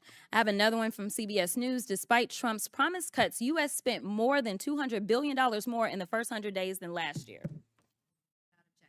if some reason we focused on some efficiency, we may have more money to work towards this deficit that some of my colleagues say that they're concerned about. And I guess, Ms. Yentel, I'm gonna run out of time, because if we were gonna focus on this deficit, then maybe you wouldn't have your own friends coming out and talking about how we're gonna have to lift the debt ceiling $5 trillion, because how else can we pay for the billionaires to keep more money in their pockets? Thank you, and I will yield. The gentlelady yields, and for the record, the Heritage Foundation receives no federal funding.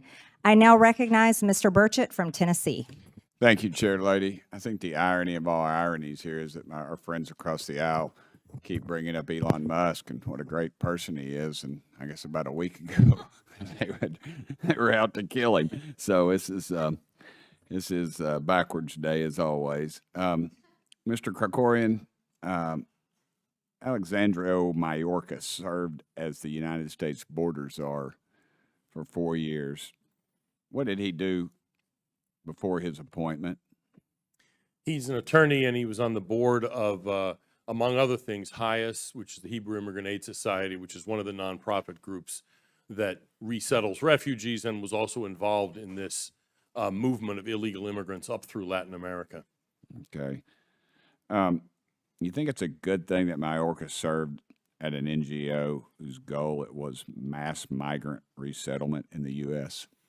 Well, I disagree with the goal, obviously, but no, I think it was a problem because there's a kind of, conflict of interest there. I mean, he was essentially implementing in government policy and having these nonprofit groups like HIAS, but many others, sort of as proxies to promote the policies that the administration was trying to implement. Well, in 2021 alone, this organization received over $40.9 million in grants from the Department of Health and Human Services, State and Homeland Security. Don't you think that is a direct conflict of interest? Yeah, in the sense that some of that was spent on migration causes, yes, I think so. And that probably was at least part of the reason that the House impeached Secretary Mayorkas. I guess it's a little bit like a congressman becoming a lobbyist. Kind of, I guess. A whole lot. Nothing personal against anybody here. That's all right. Well, none of us better be lobbyists or we need to go to jail. At what point do you believe humanitarian aid and assistance becomes material support for illegal activity? I'm not sure I'd be able to draw kind of a specific line and say, here's where it is, but at this scale, there's simply no way that these organizations did not see themselves as part of a network to subvert U.S. immigration law. You know, the occasional provision of, water to somebody who's in real distress is one thing. Setting up a network, essentially a kind of aid station network, a pipeline from South America to the border, is not something that it's not comparable in any way. It's not just different in scale, it's different in kind. Yeah. Myself and the chair lady, she is my co-sponsor on a bill to literally defund the Taliban. As it turns out, we're sending them close to $40 million a week. I have a State Department document that was classified documents become unclassified. We have given them close to $5 billion with a B. Although that's not big numbers here, I can assure you in East Tennessee, that's a whole heck of a lot of money. Would you have any idea any of y'all have any idea how many NGOs that we believe could be working out of Afghanistan right now? You may have a shot in the dark. No, I have no idea, I'm afraid. Sorry. Would you believe close to 1,000?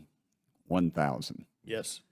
And yet, Congress, in its infinite wisdom, has taken we're working on 2 years now to get this bill out and get it to the Senate and get them to pass it. To me, it is criminal. It is criminal what these organizations are doing. $40 million a week to the Taliban. They throw gay folks off of buildings. They rape women and children. And then they stone the women after somehow it's their fault. I mean, these are godless creatures, and we are funding them with our tax dollars. And Americans, I believe, are getting rich off of it. I believe that some of the money is flowing back here through some of these NGOs. And I would sure like to see that paper trail solidified in my mind so I could point to it. And if the member of Congress, again, they need to be let out of here in handcuffs. I want to thank, any of you like to comment on any of that? Kind of will. I would like to say, sir, that nonprofit organizations, if they are working in Afghanistan, it's to meet the tremendous humanitarian needs that I can exist. assure you that, ma'am. Yeah, And I but think conflating nonprofits with the Taliban is deeply dangerous. and well, they reckless. actually, ma'am, they actually take a cut off of everything that goes through there, just like the mob would. There's 3 major banks, and they get their money off. It's been documented by government officials. And I've run out of time. Chair Lady, I yield nothing back to you. Thank you, Mr. Burchett. Honored to be a co-sponsor of your Defund the Taliban bill. I now recognize Mr. Moskowitz from Florida for 5 minutes. Thank you, Madam Chairwoman, for allowing me to wave on to today's committee under the rules of the Oversight Committee. I appreciate it, as I tried to wave on to a previous meeting and was barred. So I do appreciate you allowing me to attend today.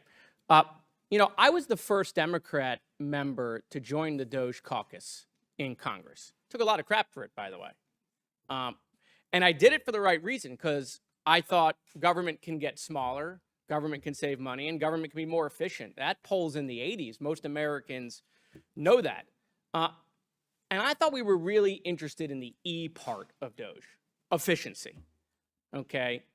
But ask yourself, what have we made more efficient in the 6 months that DOGE has been around? Yeah, there are things we have found that shouldn't exist. But name a department, name a system, name a service that this committee or the caucus or Elon has made more efficient. They said they were going to find $1 trillion. They fell 85% short. Look, government is inefficient.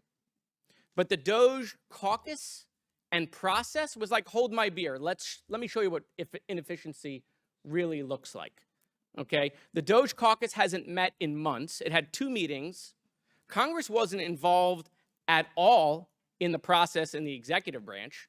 Elon's gone, the effort's dead, buried rigor mortis is setting in. I feel sorry, ill talking of the dead. I shouldn't do that. But I mean, seriously, the Newark airport, that is the key example for the American people. You want to talk about how did we make government more efficient? We didn't. We made government the Newark airport. And by the way, now that the national divorce is happening with Elon Musk, and I'm a child of divorce, okay? I mean, who's going to get big balls? I'm worried about him in the divorce. The children always get caught in the middle, right? And so I just, you know, if he's out there, I just want him to know we're rooting for him. Certainly, we've not made FEMA more efficient. The administrator apparently doesn't know there's a hurricane season. Wait till he finds out there's 5 categories. We're going to blow his mind.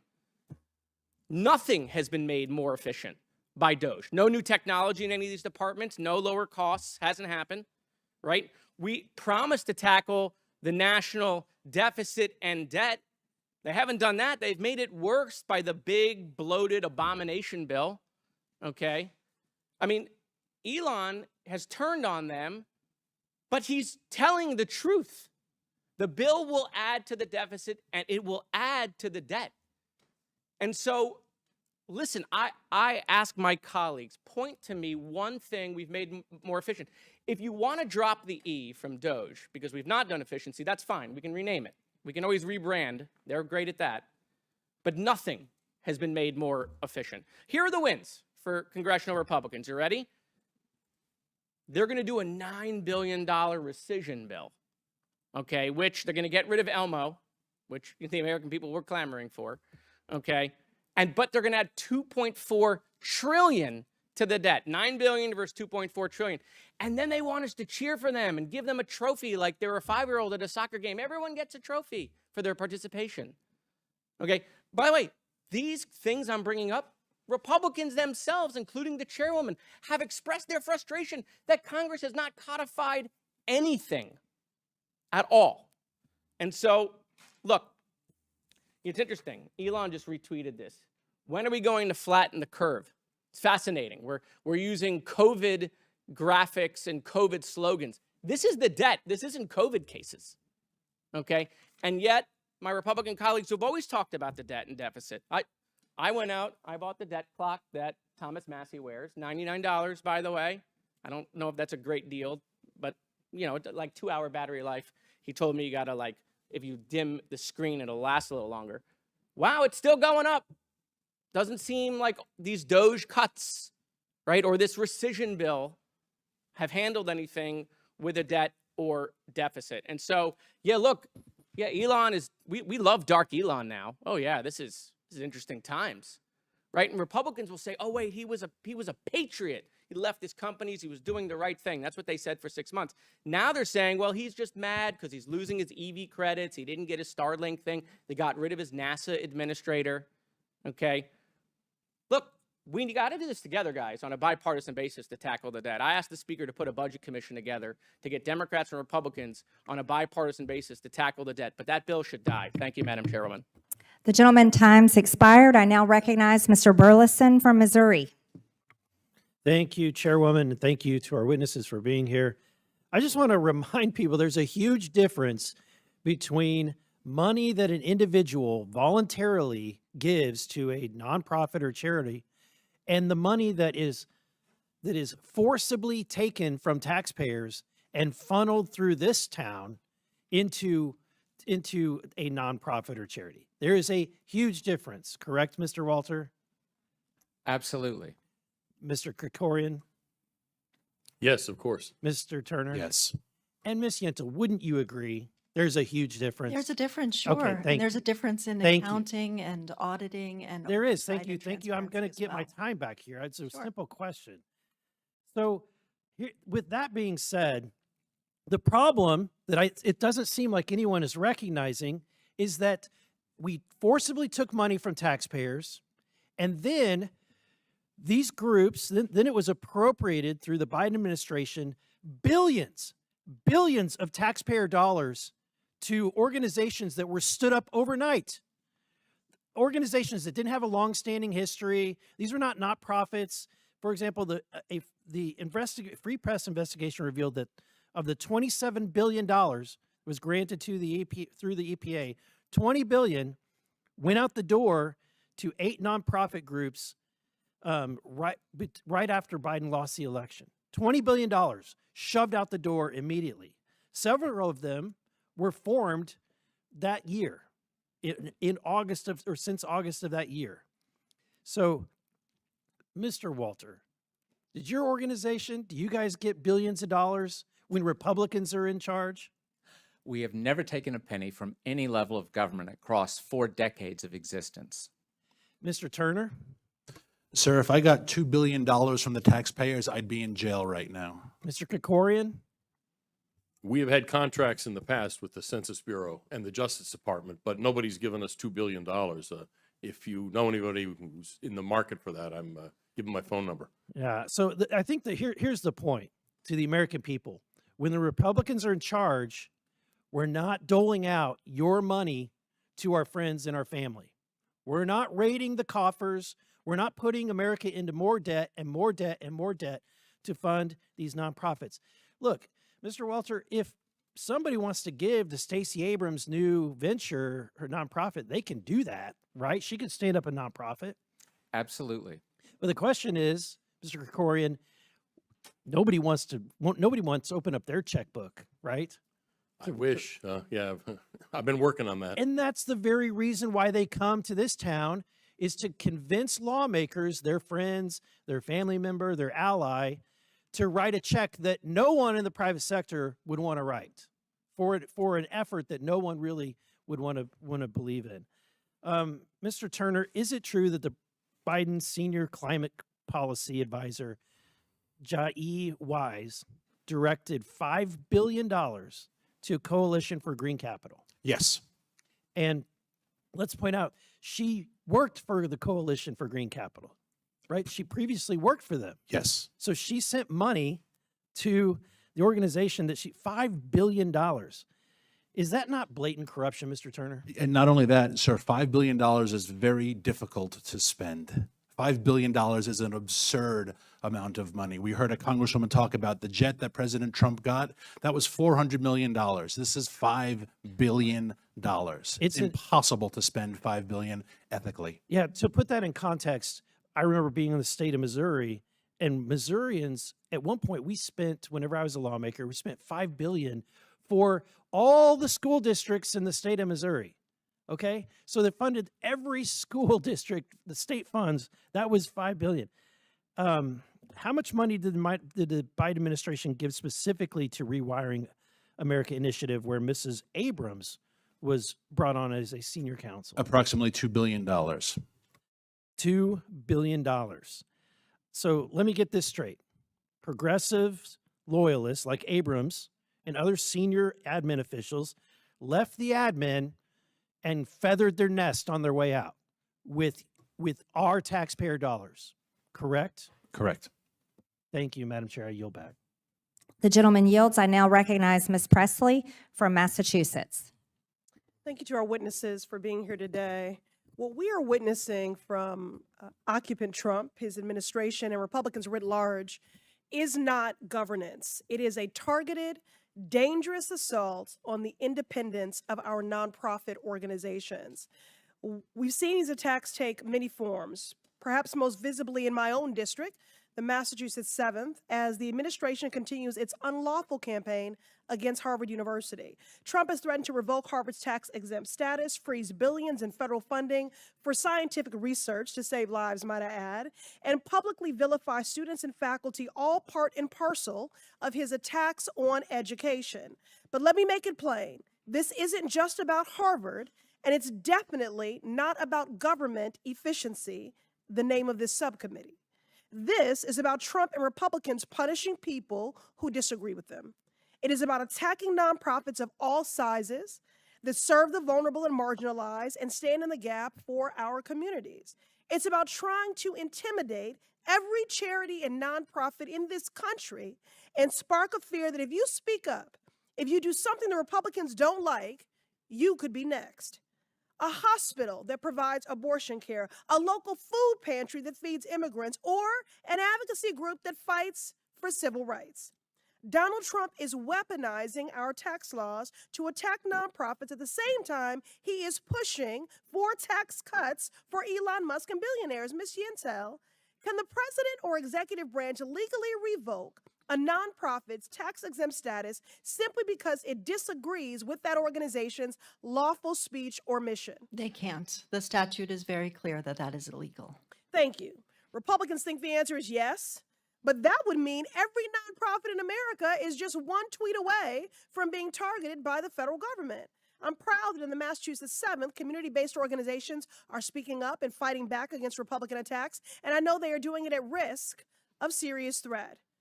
Ms. Yentel, can you make plain what are the consequences to charities and nonprofits losing tax-exempt status? Well, tax-exempt status is given to nonprofit organizations that do essential work to meet needs in their local communities in exchange for significant transparency and accountability. And if nonprofit organizations lose their tax-exempt status, it could create significant challenges for them to be able to do their work related to how and where they get their funding, and it could cause them to have to shut down their work altogether.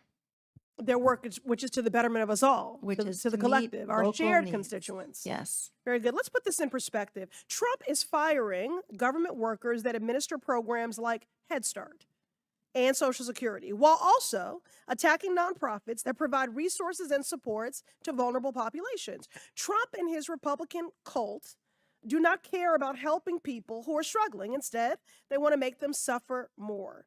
Now, before I yield back, let me ask the Republican witnesses if you all think Trump is right for revoking tax-exempt status for nonprofits for their political views.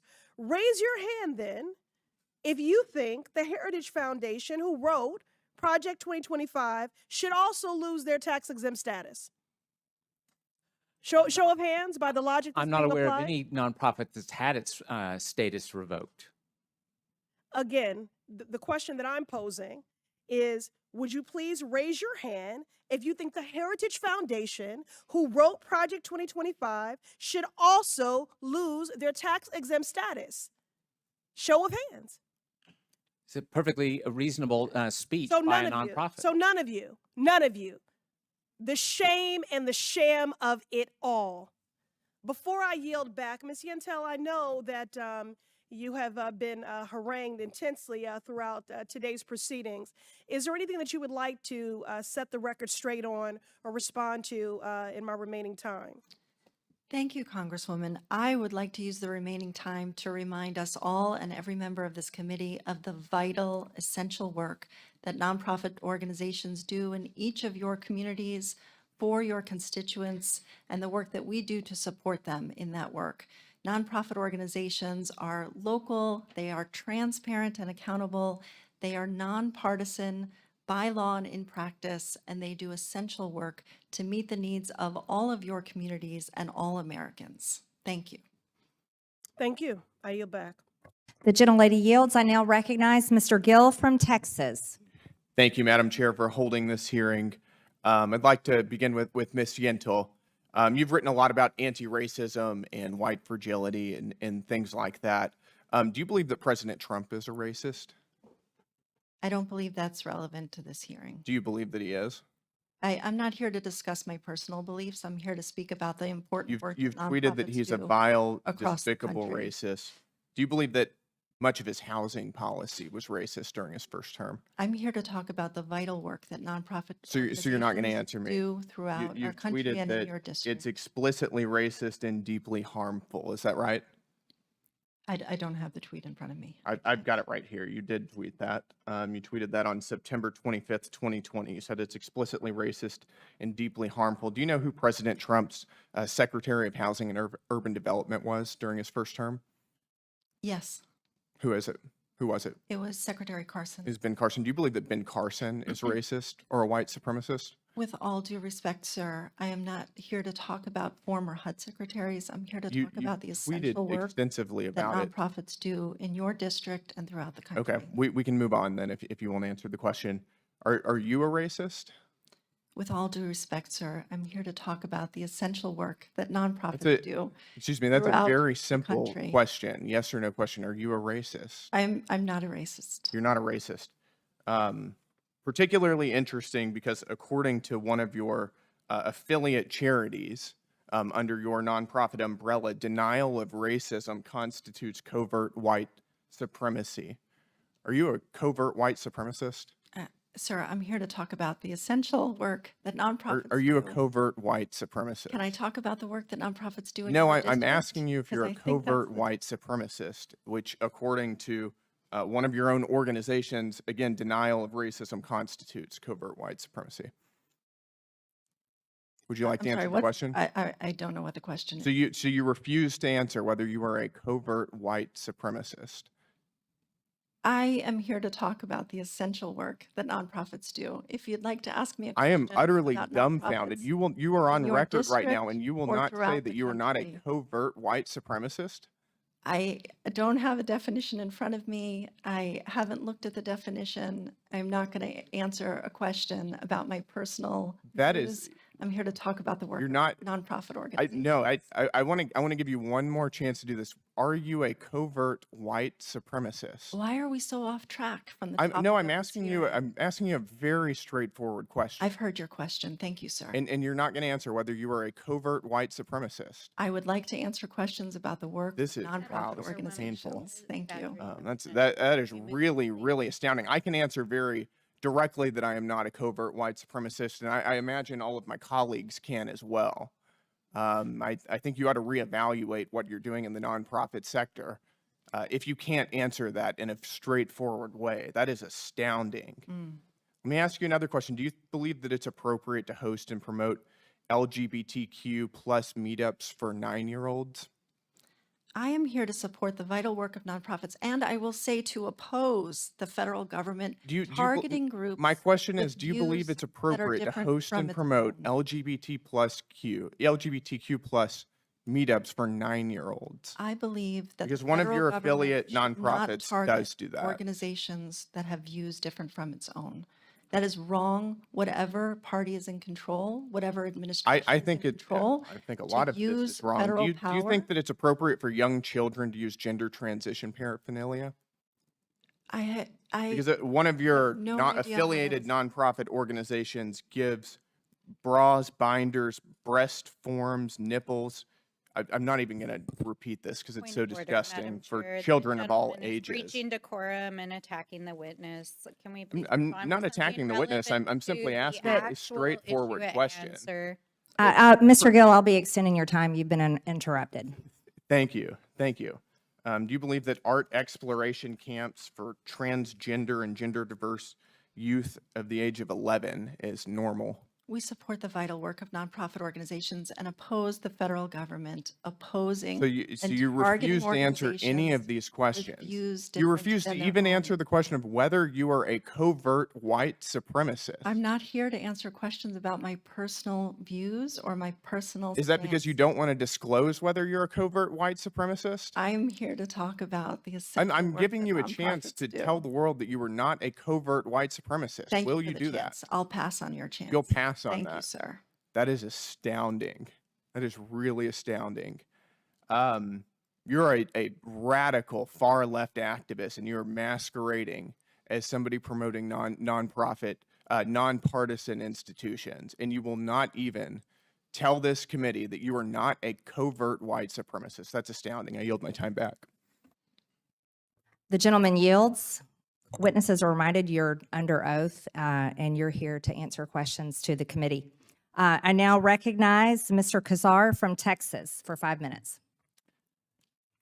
Chairwoman Green, you and my Republican colleagues have called this hearing that is all about cutting off money to nonprofits for things that are, quote, contrary to the national interest. What we've heard here is my Republican colleagues going after nuns and priests that feed immigrants, going after nonprofits that do scary things like support our queer youth. It is astounding to me. But we do have one nonprofit leader here, Mr. Kirkorian. Mr. Kirkorian, you're the director of the Center for Immigration Studies, correct? Yes. And according to your organization's website, you do receive taxpayer funding or have from the Department of Justice and the Census Bureau. Yeah, we did research contracts for them many years ago. Got it. And so you do have a taxpayer-funded nonprofit, and your nonprofit, as we've discussed in committee before, has shared articles from Kevin McDonald, whose work argues that Jewish people, alleged by him, are genetically driven to destroy Western societies. Is that correct? We distributed no such article. But you did distribute work from this anti-Semite, correct? We distributed work all across the spectrum, Right, from from New his- York from his Times to anti-Semite anyone comment. else. Got yes. it. Okay. Your organization has also circulated an article by Holocaust denier John Friend. Is that correct? We said last time we were in a hearing that yes, you have. We've distributed no articles about Holocaust denial, obviously. It has But you nothing to have do with from us. Holocaust denier John Friend. I don't know, but I assume so, yeah. I mean, Your website right here does Okay. talk about that. yeah. So I have a yes or no question. Is promoting the work of Holocaust deniers and anti-Semites contrary to the national interest? Promoting Holocaust denial and what have you is contrary to the national interest. That's why we haven't done it. But you have promoted the work of Holocaust deniers. Like John Friend. There were several examples. We've also promoted the work of Open Borders people in that effort to present a broad range of views. Yeah, absolutely. And we don't endorse one way or the other. So you have promoted the work of Holocaust deniers, but have you received anything from DOGE asking whether they want to cut your funding? Have Republicans called you in to ask about your nonprofit and said, hey, we don't like that you've promoted the work of Holocaust deniers? Have you had any funding cut by DOGE or by this committee? We don't get any funding to be cut. But you have received Department of Justice funding. And Decades ago, yes, yeah. And so, look, let me just be real clear here. This hearing is not about taking on nonprofits that are going, quote, against the national interest or who are, quote, extreme. This is all about trying to shut down nonprofits who might share political views that are different from that of the President of the United States.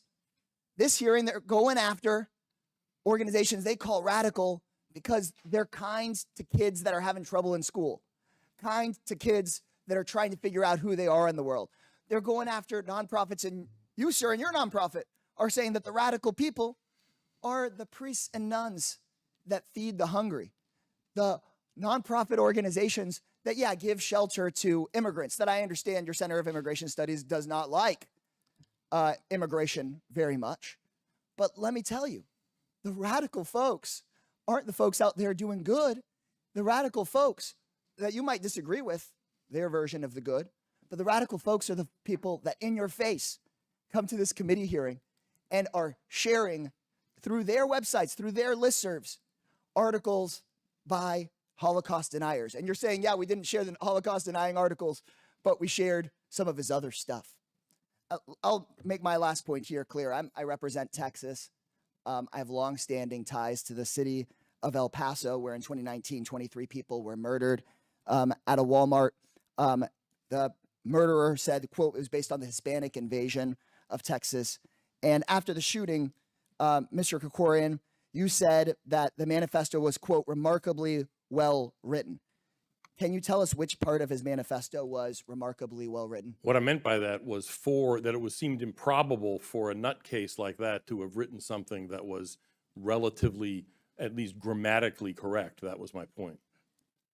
Look, folks here on this committee are trying to shut down nonprofits because they disagree with them.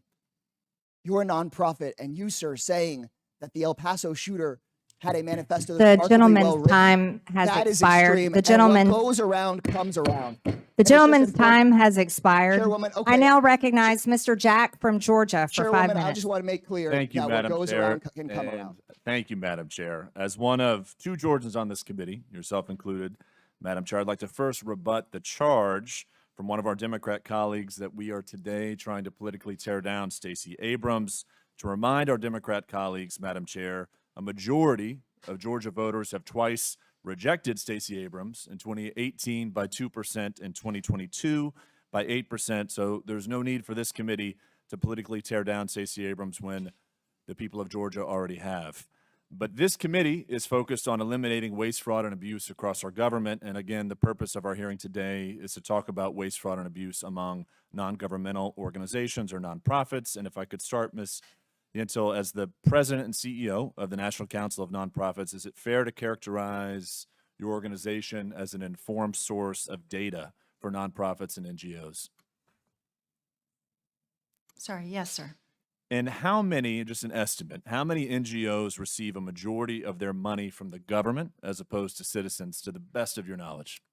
The latest number I saw is that about 27% of nonprofit organizations receive federal funding. Does it concern you at all that a non-governmental organization is receiving a majority of its funding from the government? Well, I didn't say it was the majority. Let me correct myself. Thank you. 27% of nonprofit organizations receive some of their funding from the federal government. It doesn't concern me, no. The federal government appropriates funds to be used for specific purposes, and they often partner with nonprofit organizations who are best equipped and able to meet local needs with that funding. Mr. Walter, in your opening statement and your written testimony as well, I think you addressed this. Could you inform and expound upon the issue that I see, and I always think you see, that a non-governmental organization is receiving a majority of its funding from the government? To me, that's totally contrary to the title of the organization itself. Sure, and the statistic from Candid, which is a nonprofit group, is about 35,000 receive the majority of their funding from government. And that is obviously a dangerous thing. Now, some of them may do good work, but of course, as everybody in Washington, D.C. knows, if you're getting federal dollars, you deserve a lot of scrutiny. The idea that they should just be passed over without scrutiny is quite unreasonable. Without question. I'm sorry, I'm going to continue on my line of questioning. Thank you. Mr. Kirkorian, I want to also give you an opportunity just to affirm for the record. I know one of our Democrat colleagues tried to suggest that you were immune from DOGE cuts. I heard you loud and clear, though. The funding and the contracts with Department of Justice and the Census Bureau were, to your point, decades ago. You're not receiving government funding right now. No. Thank you. So earlier today, Mr. Kirkorian, we had the administrator of the Small Business Administration testify before the Small Business Committee. And the reason I mentioned that is one of the issues we talked about was trying to turn off and eliminate the incentive structure that rewarded illegal immigration over the last 4 years under Joe Biden's administration. Specifically, we talked about relocating small business offices from sanctuary cities or sanctuary jurisdictions to jurisdictions that honor federal law enforcement law and immigration law. And I bring that up because I'd love for you in these last 90 seconds to walk us through what happened these last 4 years. If you want to look at the incentive structure that rewarded illegal immigration, I suspect you could look no further than a lot of nonprofits that operated on our southern border. So would welcome thoughts for you in closing in this hearing. Yeah, absolutely. I mean, the whole point of enforcing immigration law is to make it impractical to live here as an illegal immigrant. In other words, it's not even just not rewarding, obviously it's that, but it's also to make it difficult. It's why you shouldn't get driver's licenses for illegal immigrants, that sort of thing. And so what nonprofit groups during the previous administration did, and frankly, even before that, was to make it practical, to make it easier for illegal immigrants to live here illegally, thereby kind of undoing any deterrent effect or any incentive to self-deport, to go home. And so that's one of the things that we need to reverse, is to not just take away the incentives, but to make it impractical to remain here so that people will take the administration up on its offer of a free plane ticket home and $1,000 when you get home.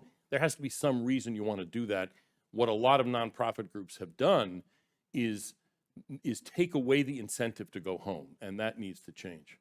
And by the way, 70 to 75% of Americans agree and support President Trump's immigration policies, House Republicans, border priorities. Just closing number from you in statistic, can you estimate over the last 4 years how much taxpayer money was funding, to your point, the incentive structure we're trying to eliminate today? I wish I had a number, but it's all over it's billions, but I have no idea how much exactly. Billions of dollars. With that, Madam Chair, I yield. The gentleman yields. I now recognize Mr. Gosar from Arizona. Ma'am, excuse me, may I ask a question first before the congressman speaks? I apologize for the rare point of order. I wasn't able to ask Mr. Kassar before he ran out the room, but he was looking at the witnesses talking about a murderer and said, what goes around comes around. And I don't know what that comment meant. I don't have the luxury of Capitol Hill Police to protect me. In the climate space, we get a lot of death threats. We got a lot of hate. The climate environmental groups of the original violence. I just don't know what goes around comes around. Mr. Turner, we'll address you feeling threatened as soon as the hearing is ended. Thank you very much. Thank you, ma'am. Yep, Mr. Gosar's recognized for 5 minutes. Thank you, Madam Chairman. Thank you for allowing me to sit down. President Trump has worked tirelessly to weed out the waste, fraud, and abuse of taxpayer dollars by non-governmental organizations, or NGOs. And my home state of Arizona is at the forefront of these issues, where NGOs are shipping illegal aliens into the United States. Question for each one of you.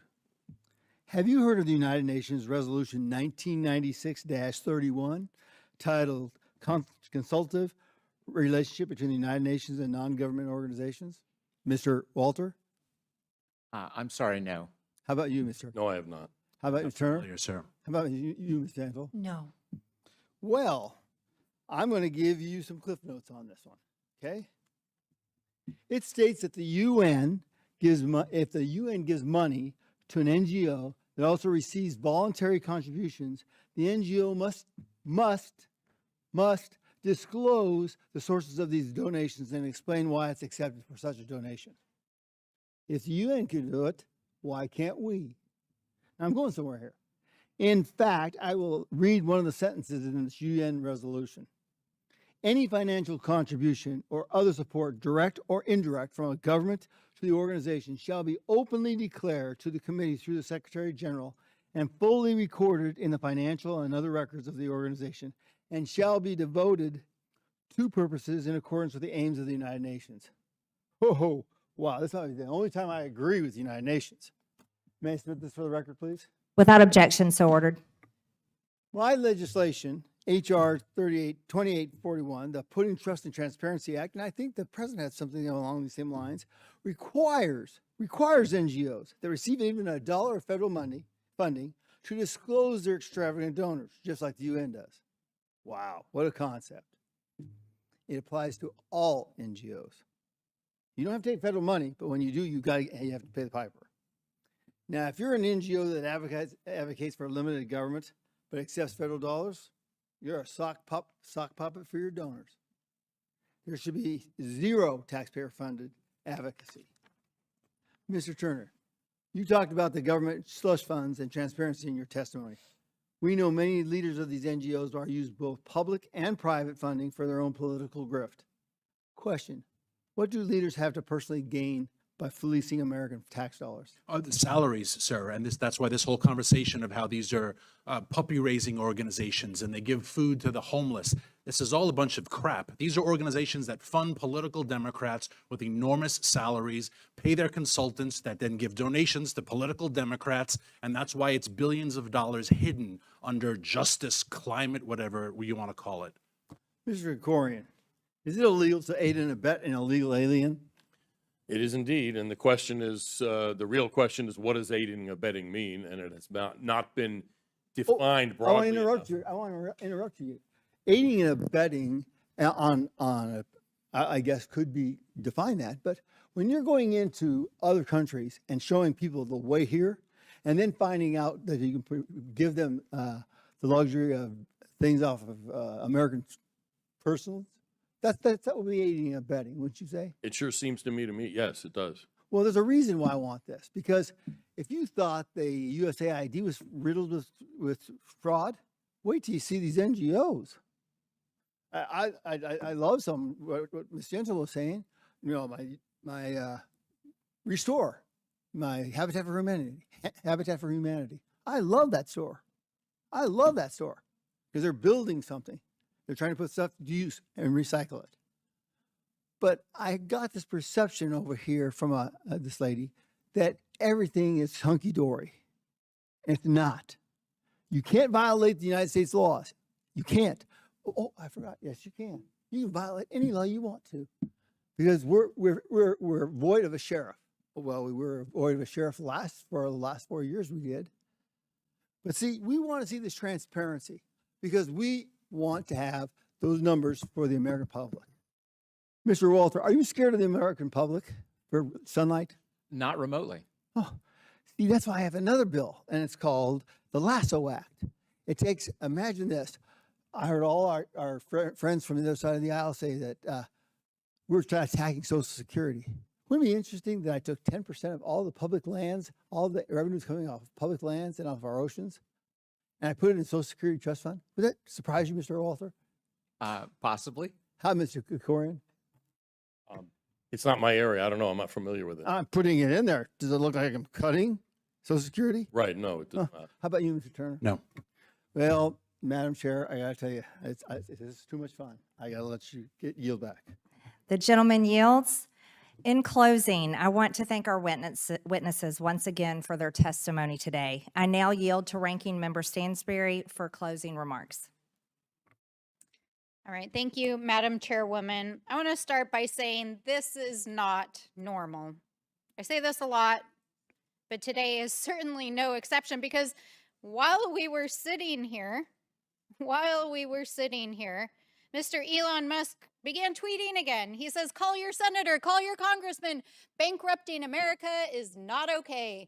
Kill the bill, in all caps.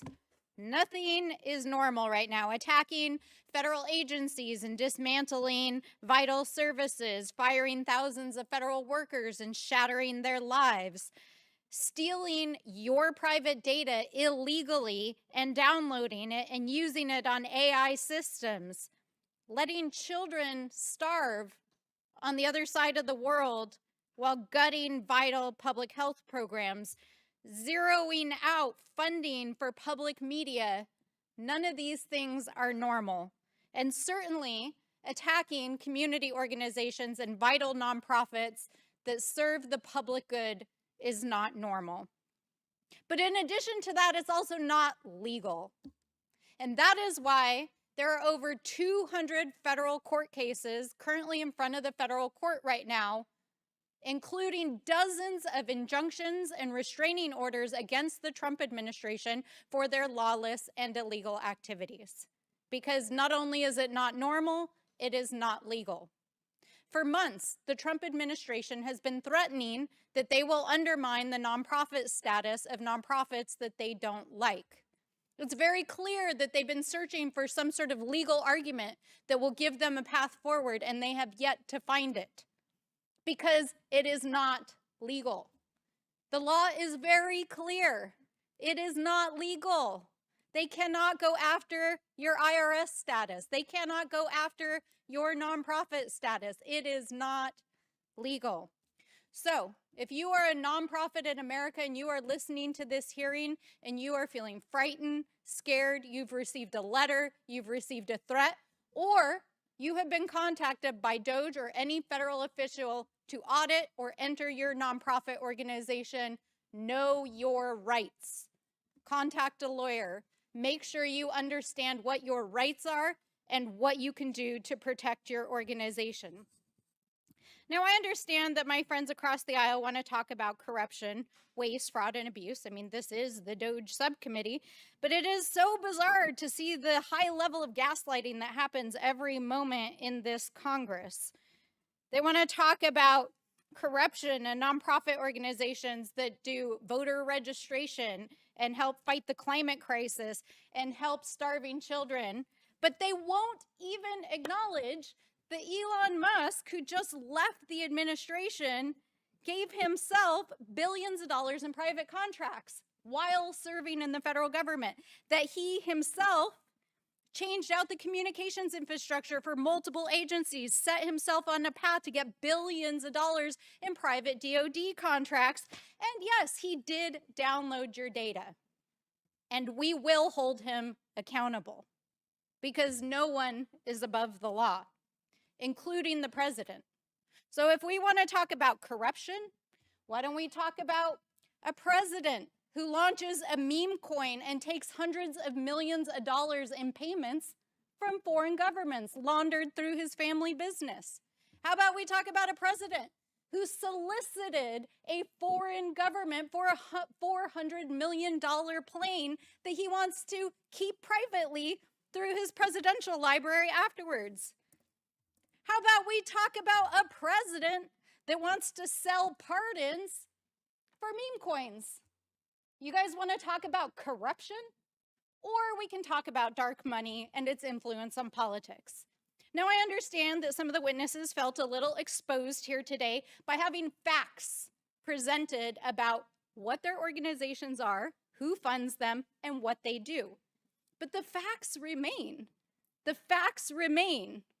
Project 2025, which is a 900-page document drafted by the Heritage Foundation and over 100 organizations, including those represented here today, is the blueprint for Donald Trump's America. It is being executed by more than 70 administration officials, including the director of the Office of Management and Budget, who is now executing DOGE, and is being utilized to attack anyone that they disagree with politically or culturally. That is what this is all about. That is what this hearing is about. And we want all of you out there who are listening to know this is not normal, it is not legal, and we will fight it every step of the way. I yield back. I now recognize myself for closing remarks. There's a lot of things that aren't normal, and that's using the power of the government to fund your friends and your family members and to employ former bureaucrats to enact policies that invade our country and hurt our energy, our American energy. Yeah, those things are not normal, and that's why we're talking about them here today. As we've heard here today, the American taxpayer dollars are being laundered through the revolving door of NGOs and Democrat officials. These pay-to-play schemes are so deep-rooted in the system and are such well-oiled machines, and they must be dismantled immediately. To be clear, we support charitable NGOs that help Americans in times of need, such as during the aftermath of wildfires in California and the hurricane in western North Carolina, Georgia, and eastern Tennessee. We do not support politically connected NGOs who rake in billions of federal tax dollars to serve the Democrat Party and their friends and their priorities. We do not support Democrat officials creating slush funds, writing grants and contracts, and deciding who those funds go to, and then going to work at the same NGO that it just awarded those funds to. Yeah, that's not normal. That is the reality of what we are facing and what we faced for the past 4 years.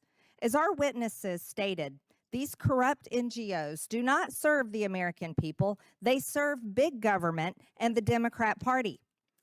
If the American people support their climate and other woke causes, they can choose to personally donate to these entities. They can pay for it themselves. The American people are the most generous people in the entire world. In 2023 alone, Americans privately donated over $557 billion of their own money. They should be the ones who decide where their money goes. They can choose if they want to donate to a nonprofit and which nonprofit. The American people are not just generous with their money, but they're generous with their time as well. In 2023, nearly 76 million Americans, almost 30% of Americans, formally volunteered through an organization. The government didn't make them do this. They did it on their own. The government didn't hold a gun to their head and make them volunteer. The government did not hold a gun to their head and make them donate their own money. They did it on their own. However, the government is forcing them to pay for things that they don't support and they don't want happening. The United States is $36 trillion in debt. In 2024, the government spent over $1.8 trillion more than it took it in. And in 2025, the interest on our debt is expected to exceed $1 trillion. Our government is broke.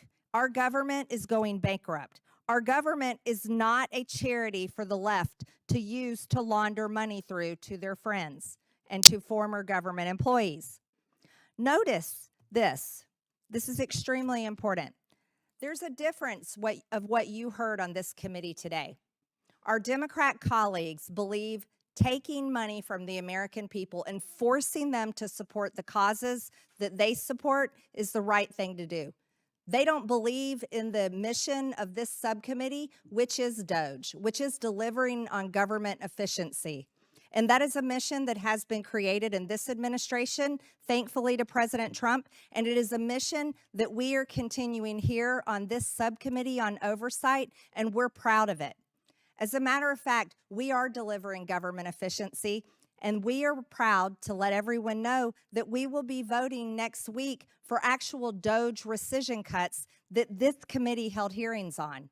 And that is producing results for the American people, because most of the time in Congress, all Congress does is to create more laws, create more regulations, and spend more of the American people's dollars. But right here on the DOGE subcommittee, thankfully to the hard work of its members and staff, we are actually making a difference, and we're going to be cutting government funding, government spending, government waste, fraud, and abuse. In closing, we are incredibly grateful to the Trump administration for directing all federal agencies to review all agency funding to NGOs. These actions taken by the Trump administration will finally provide long overdue oversight over the revolving door of NGO corruption. And we will continue our work here on the DOGE subcommittee, no matter how much pitching of tantrums that we hear from our Democrat colleagues. We're proud of what we're doing, and we know the American people support it.